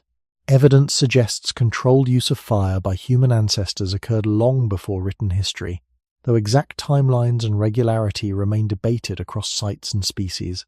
Researchers discuss varying interpretations regarding when fire became widespread, reliable, and routinely integrated into daily life. Certainty decreases farther into the past. What appears clearer is that at some point, human groups increasingly interacted with controlled fire in meaningful ways. Warmth, cooking, light, and altered social behavior may have followed. Yet access is different from consistency. Knowing fire is possible does not guarantee every night includes enough of it. Maintaining fire requires effort. Fuel must exist. Conditions must allow burning. Someone notices when flames weaken. Embers fade. Wind shifts. Rain interferes. Fire is dynamic rather than permanent. Imagine evening arriving after a physically demanding day. A fire burns nearby, offering comfort impossible without it. The body relaxes more easily. Heat reaches skin. Darkness feels altered. Then hours pass. Flames shrink. Fuel decreases. The deepest cold before sunrise remains ahead. Suddenly warmth becomes uncertain again. Perhaps this ordinary fluctuation mattered more than dramatic images suggest. Human discomfort often grows not from absolute absence, but inconsistency. Warm for part of the night, cold later, protected briefly, exposed again, the body repeatedly adjusting. Fire also creates practical complications. Smoke accumulates in enclosed spaces. Position relative to heat matters. Sleeping too near carries risks. Too far reduces benefit. Maintaining warmth from fire may involve arranging bodies, shelters, and sleeping places carefully. The problem shifts rather than disappears. Ancient solutions frequently work this way. Partial improvements layered together instead of one invention solving everything permanently. Around hundreds of thousands of years ago, if some human groups increasingly relied on controlled fire while others did so differently or less consistently, experiences of nighttime warmth likely varied widely. Human history resists simplicity. There was never one universal prehistoric evening, yet beneath variation lies something familiar. People continued seeking ways to reduce uncertainty. Better shelter, better materials, better heat retention, better habits. Fire joins this long chain of efforts rather than ending it. Another overlooked change may have emerged quietly. Fire does more than warm bodies. It alters social space. Light extends activity. Gathering patterns shift. People remain near one another. Time after sunset changes character. Warmth becomes collective in new ways. Even now, humans often gather around campfires without instruction. The attraction feels old. Yet despite this, sleeping still eventually arrives. Bodies separate slightly. Awareness fades. The need for retained warmth remains. A fire beside sleeping people is not identical to insulation covering sleeping bodies. One warms surroundings. The other stays with the person. This distinction becomes important. Fire transformed nights, but perhaps not enough to remove the deeper problem. Humans still carried bodies that cooled during rest. And until warmth could remain close after flames weakened, the oldest question persisted quietly beneath every dark horizon. How do you stay warm once the night becomes longer than the fire? A fire burning brightly can create an illusion of permanence. Flames seem alive, active, dependable. Sit beside one long enough and warmth begins to feel secure. Yet fire is unusual among human tools because it constantly asks for attention. A blanket remains where it is placed. A stone shelter remains standing. Fire changes moment by moment. It consumes, weakens, requires renewal. In this sense, Warmth from fire has always carried a condition: maintenance. Modern people encounter this only occasionally while camping or using wood stoves. The lesson returns quickly. Heat exists, but only while effort continues. Long before central heating or insulated homes, that effort may have shaped nightly routines more than we can easily imagine. Evidence for ancient fire use appears across different archaeological contexts, though researchers remain cautious about timelines and regularity. Controlled use of fire was likely transformative, but transformation does not mean ease. Maintaining flames through darkness requires fuel, dry material, protection from weather, and perhaps social organization. Someone notices dwindling embers. Someone gathers wood earlier. Someone learns which materials burn longer. Practical knowledge accumulates around preservation. Human technologies often generate new responsibilities alongside new benefits. Fire warms, but fire must be fed. Imagine a night in cooler conditions. The group settles. Heat radiates outward. Bodies relax. Hours pass. The brightest flames disappear first, leaving glowing embers. Heat changes character. Softer now, less reliable. The longest part of darkness may still remain. Just before sunrise, temperatures often feel lowest. The body, already slowed by sleep, encounters colder surroundings precisely when activity has ceased. A person waking briefly near weakened embers experiences a different world from the one present after evening meals. Warmth fluctuates. This fluctuation may have mattered as much as average conditions. Human comfort depends partly on predictability. Stable warmth allows deeper rest. Uncertainty invites adjustment. Another challenge emerges through resources. Fuel availability varies dramatically between environments. Forested regions differ from open landscapes. Wet seasons alter burning conditions. Travel changes access. Fire, though powerful, interacts with geography continuously. There was never one universal relationship between humans and nighttime heat. The past contains too many environments for that. Yet across many settings, warmth likely remained uneven rather than guaranteed. This unevenness may explain why additional protections continued developing. Fire nearby, shelter overhead, material beneath the body, coverings when available, shared warmth. Human solutions accumulate because single answers rarely satisfy every circumstance. Consider something familiar in modern life. During power outages in cold weather, people often gather in one room, use layers, close spaces, and conserve heat. Few rely on a single method. The response becomes combined. Ancient humans may have approached nighttime protection similarly, though with different tools and constraints. The logic itself feels enduring. Preserve warmth through multiple strategies because any one strategy can fail. Fire also introduces risk. Sleeping too near flames increases danger. Sparks spread. Smoke accumulates in enclosed spaces. Heat comfort competes with safety. Human history repeatedly balances advantages against hazards. Technologies solve problems while creating new judgments to make. There is something revealing hidden in all this effort. Fire, one of humanity's most celebrated achievements, still did not fully free sleeping bodies from environmental negotiation. The body continued cooling during rest. The night continued lengthening after embers faded. Perhaps this is why warmth remained an unfinished project across generations, a challenge addressed repeatedly but rarely solved completely.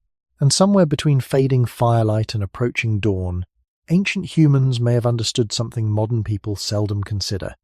Staying warm through the night was not a single invention. It was a continuous practice. Fire changed the space around humans, but warmth close to the body remained a different problem. This distinction may seem small at first, yet it separates two kinds of comfort entirely. A fire warms an area, a covering warms a person. One depends on staying near a source, the other travels with the body into sleep. Human history often moves through shifts like this, from changing environments broadly to shaping conditions more personally. The transition is gradual enough that later generations forget how unusual it once was. Imagine lying beside a fading fire. Heat reaches exposed skin unevenly. Turn one direction and feel warmer. Turn another and feel colder. Move farther from the source and the difference appears quickly. Fire radiates outward but does not surround the body completely. Warmth remains partial. Ancient humans likely understood this through experience rather than theory. The body learns where heat stays and where it escapes. Repetition becomes knowledge. Somewhere across long periods of experimentation, humans increasingly discovered ways to hold warmth closer after flames weakened. Animal coverings, layered materials, enclosed sleeping spaces, and shared body heat all move in the same direction, not replacing fire, but extending its effect, carrying warmth deeper into the night, around tens of thousands of years ago and beyond. Depending on region and available resources, human material cultures became increasingly varied. Fibers, skins, weaving traditions, and crafted objects developed unevenly across populations. There was never a universal timeline. Still, the broader movement appears recognizable. People repeatedly created barriers between bodies and environmental exposure. The problem remained ancient. The solutions multiplied. There is something revealing about the order in which many comforts emerge. Humans often learn first to influence surroundings, then eventually to influence conditions directly around themselves. Shelter before insulation, fire before personal coverings, shared spaces before private warmth. Progress accumulates in layers. This layering may explain why modern sleep environments feel so effortless. Many systems overlap simultaneously. Walls reduce wind. Raised beds reduce contact with cold surfaces. Blankets retain heat. Clothing adds insulation. Heating changes ambient temperature.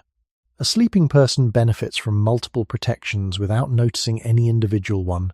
Remove them all and the older negotiation returns surprisingly fast.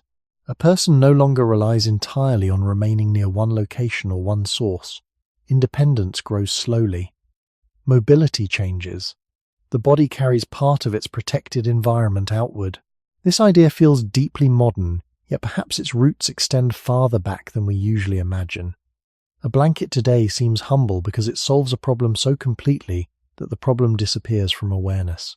Yet beneath every soft covering rests an older human question repeated through uncountable nights. How can warmth remain after the fire fades? The answer was never one invention. It was thousands of adjustments spread across generations. And maybe the true achievement was not creating warmth, but learning how to keep it close enough that sleep no longer required constant negotiation with the dark. A blanket appears to do only one thing: it traps warmth. Because the function seems simple, its influence can seem small.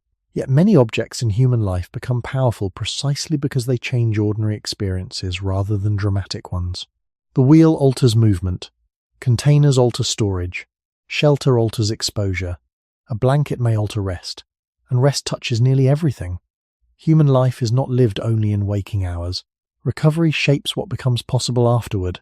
The quality of sleep influences energy, attention, mood, and physical restoration. Modern science continues studying these relationships in detail, but the broader principle is ancient. Bodies require periods of effective rest. Without enough recovery, effort becomes harder to sustain. Long before written history, humans depended on waking able to move, gather, care for others, and respond to changing environments. Sleep was never optional. The conditions surrounding sleep therefore mattered, even when nobody described them in words. Imagine 2 nights separated by generations. One body sleeps with limited insulation, waking repeatedly to adjust position as temperature changes. Another body sleeps with more stable warmth surrounding it. The difference may appear modest in isolation. One night rarely transforms a life, yet repeated experiences accumulate. Human history often changes through accumulation rather than sudden breakthroughs. More predictable warmth could mean more predictable rest. More predictable rest may gradually alter daily experience. This is not a claim of simple cause and effect across all populations. Human lives remain too varied, but comfort repeated nightly has consequences, even when subtle. There is another change hidden beneath warmth: expectation.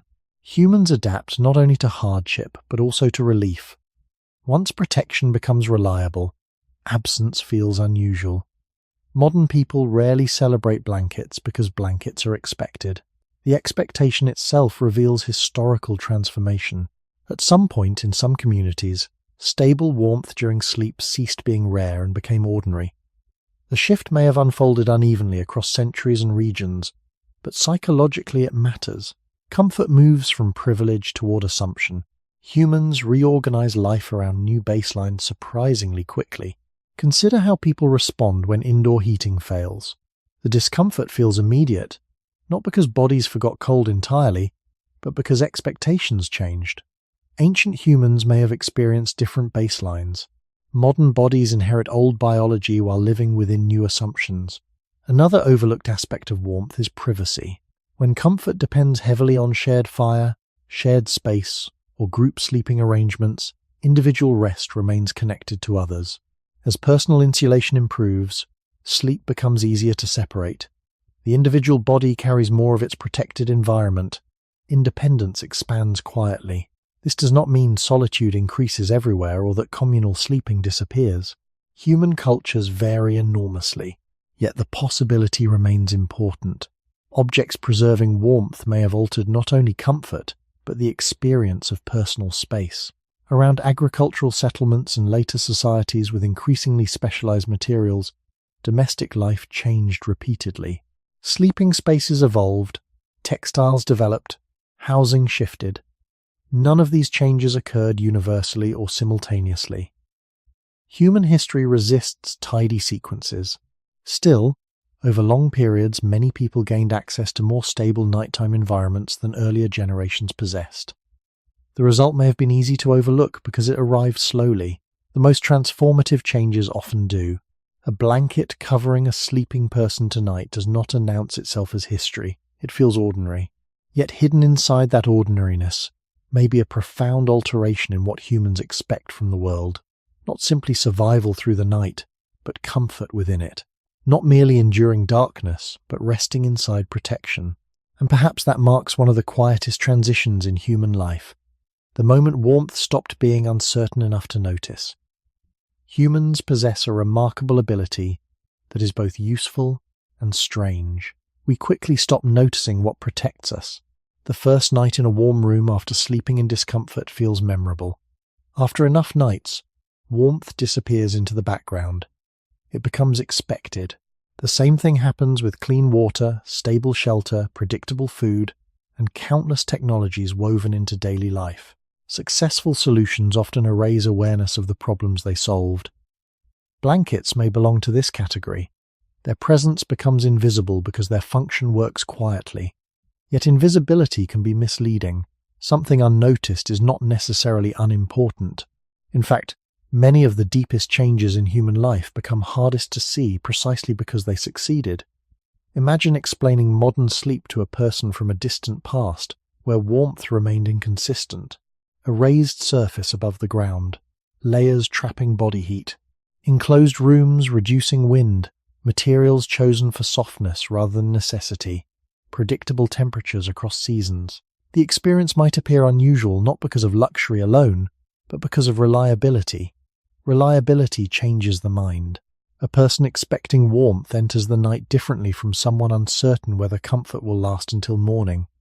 Expectation influences behavior long before people recognize it consciously. This raises a quieter question beneath the history of blankets. What happens when uncertainty disappears? Human attention shifts. Energy once directed toward managing exposure becomes available elsewhere. The body relaxes differently. The mind treats comfort as normal rather than exceptional. Again, caution matters.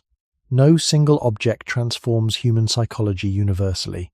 History resists simple explanations, yet stable conditions often reshape what people notice, fear, prepare for, or ignore. Over generations, these shifts accumulate. Modern people often experience discomfort as interruption. Ancient people may sometimes have experienced discomfort as background. The reversal is subtle but profound. Consider a common moment. Someone wakes briefly during the night because a blanket slipped away. The reaction is immediate. Pull it closer. Restore warmth. Sleep returns. Few pause afterward to think about the centuries of material knowledge hidden inside that action. Fiber production. Textile traditions. Animal processing. Trade networks in some societies. Domestic spaces designed around rest.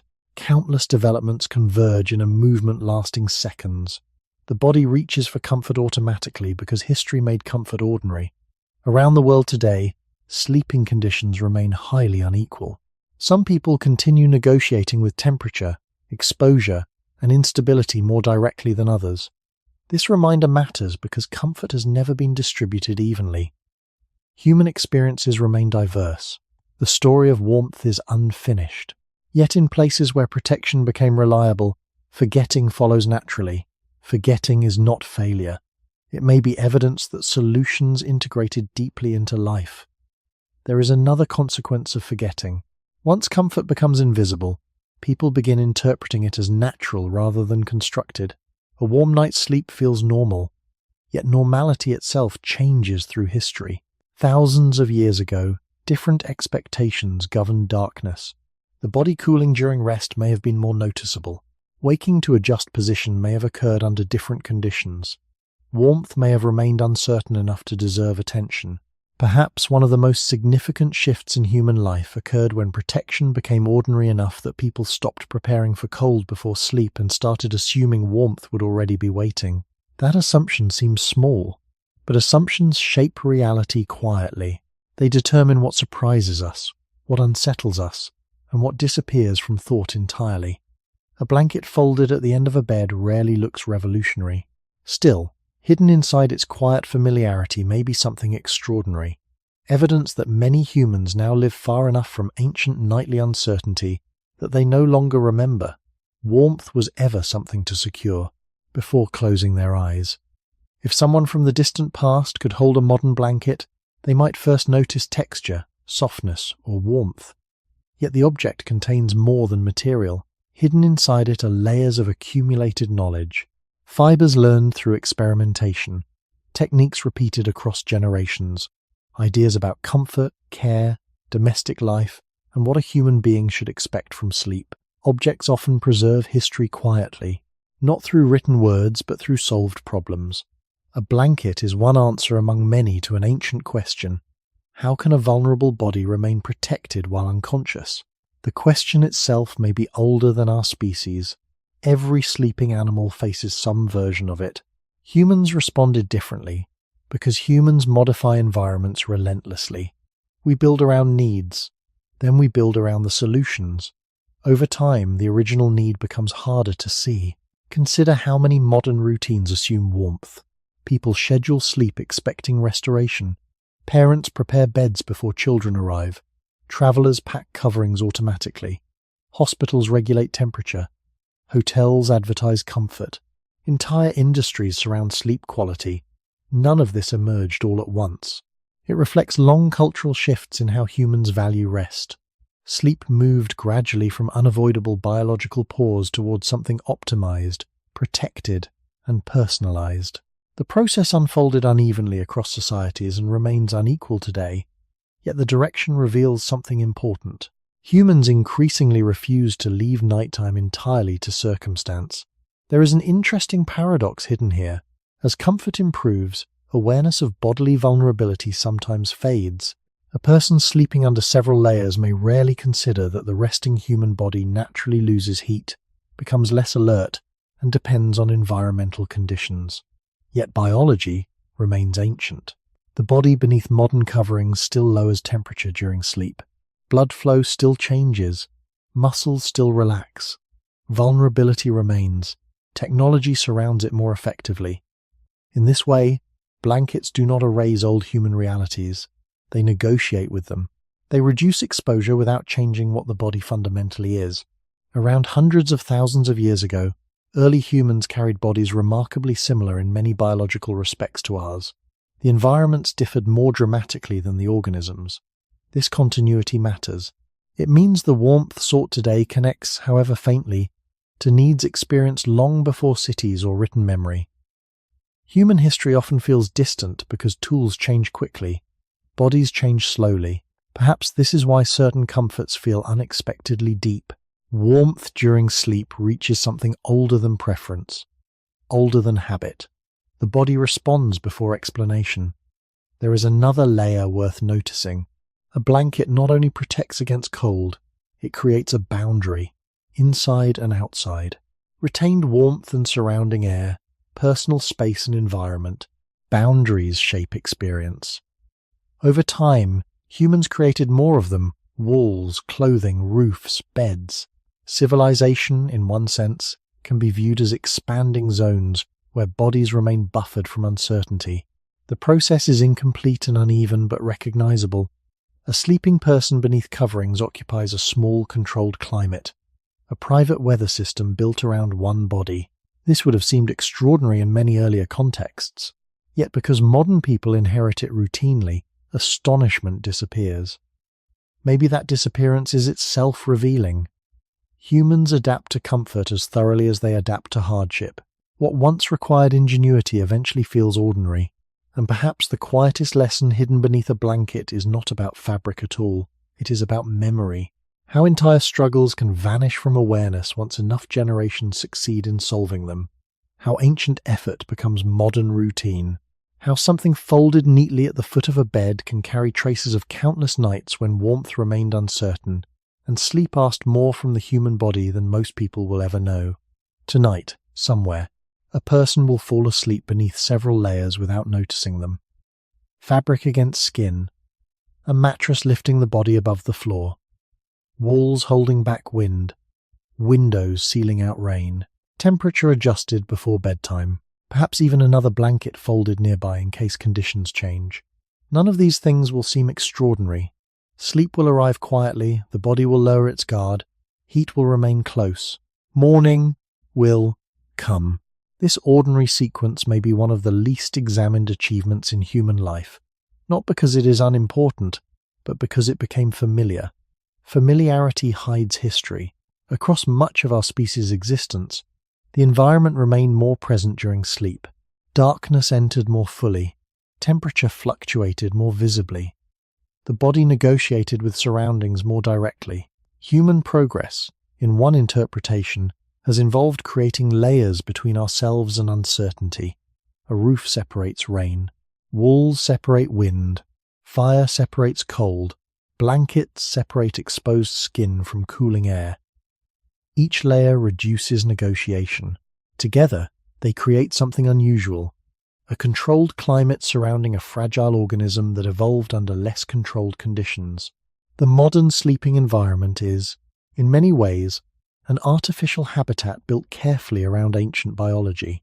There is a paradox inside this. Humans changed environments dramatically, yet bodies remain recognizably old. Hearts still slow during sleep. Muscles relax. Awareness decreases. Heat regulation continues.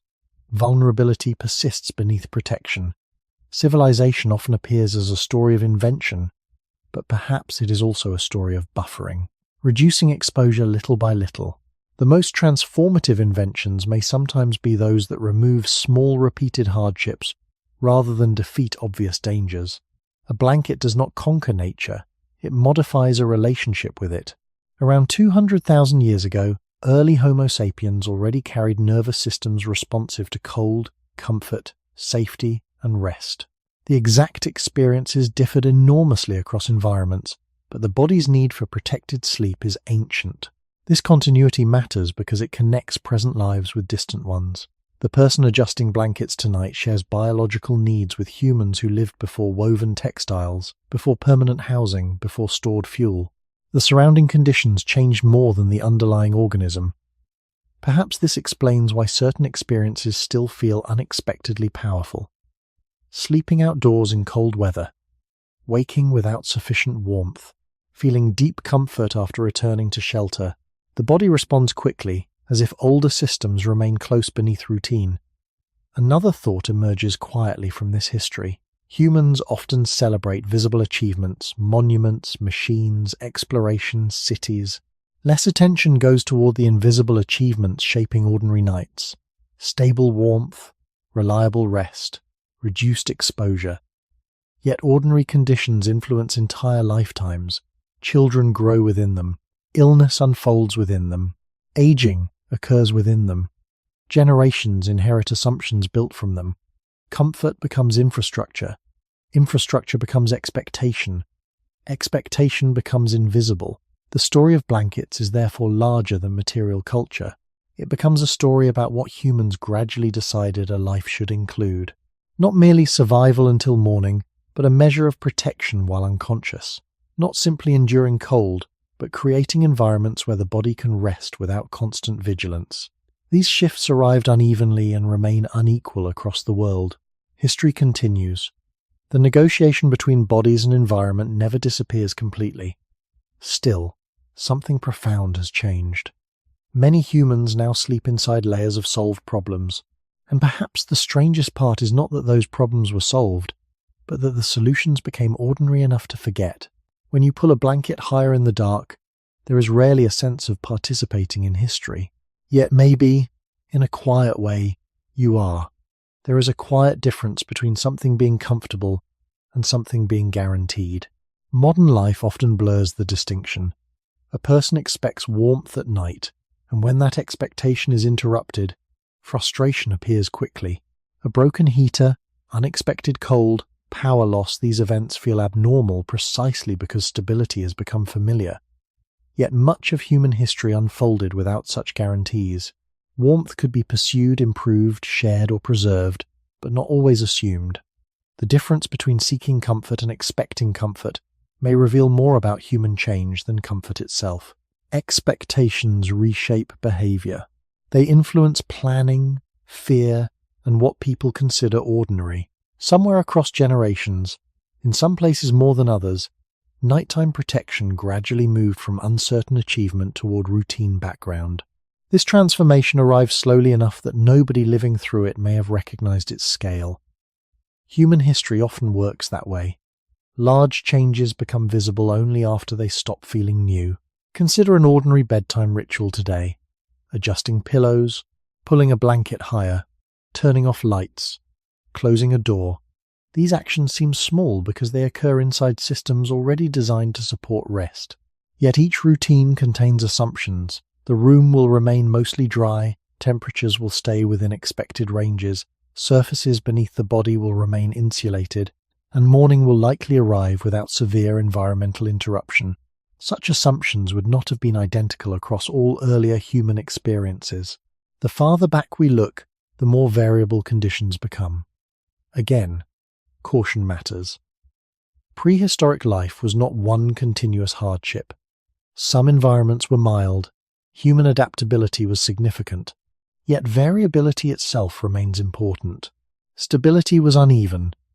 The body often remained closer to weather, landscape, and changing conditions.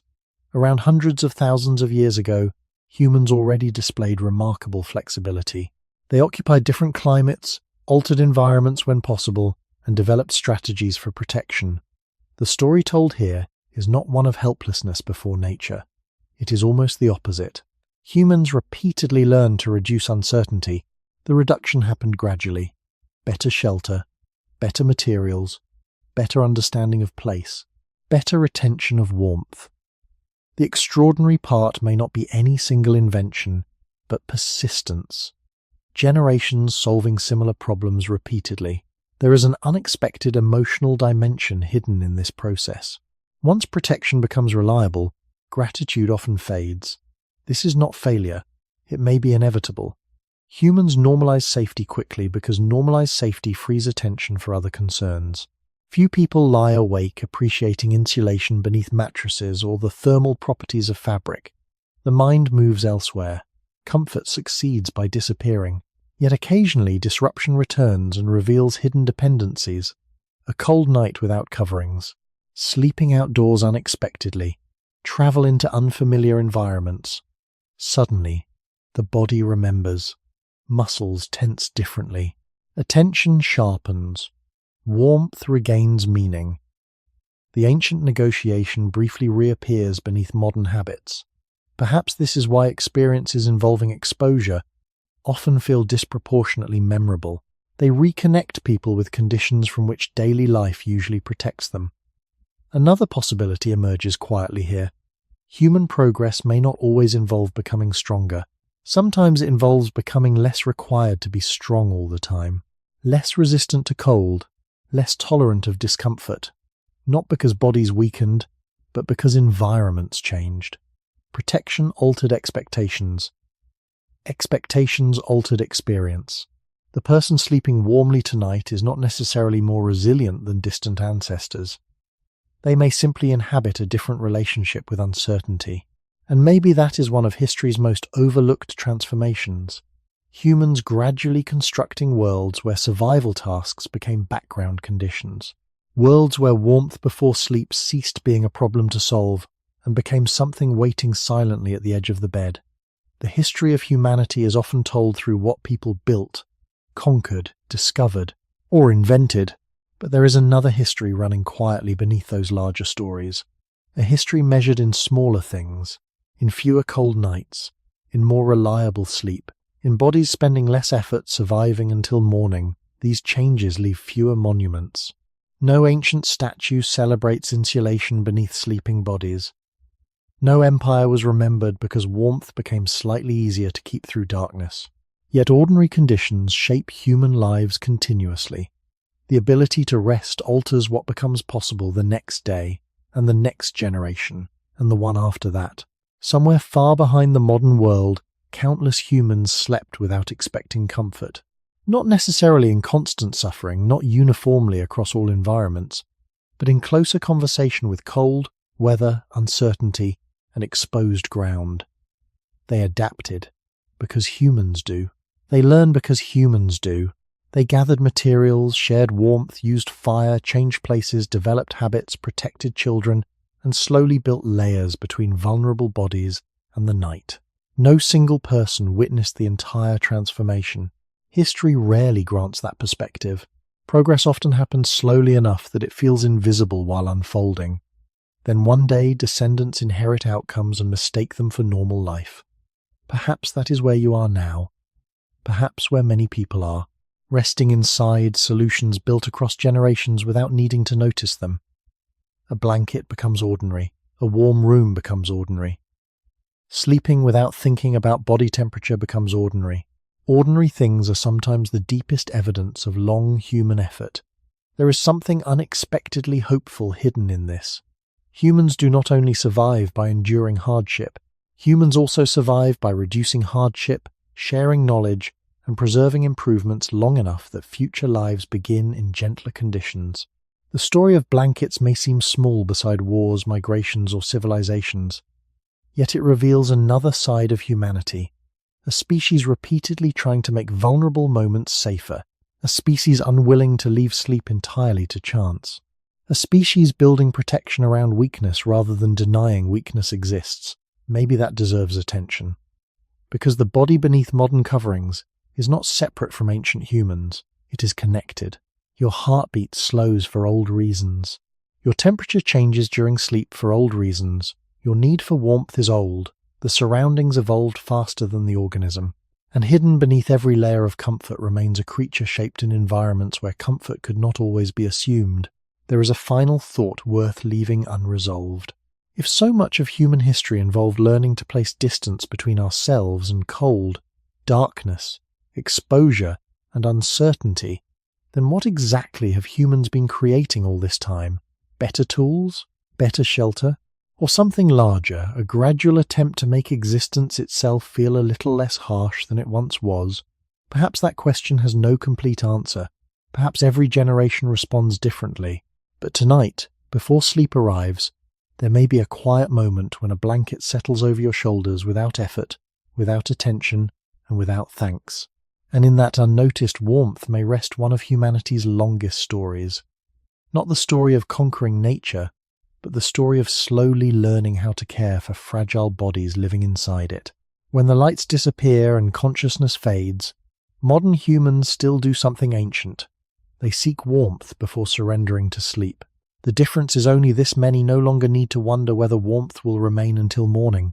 And somewhere beyond memory, beyond written history, beyond the first woven fibers or the first protected sleeping place, the night continues as it always has, waiting quietly around the edges of human comfort, asking a question that may never fully disappear. If everything protecting you were removed, how much of the older human would still remain?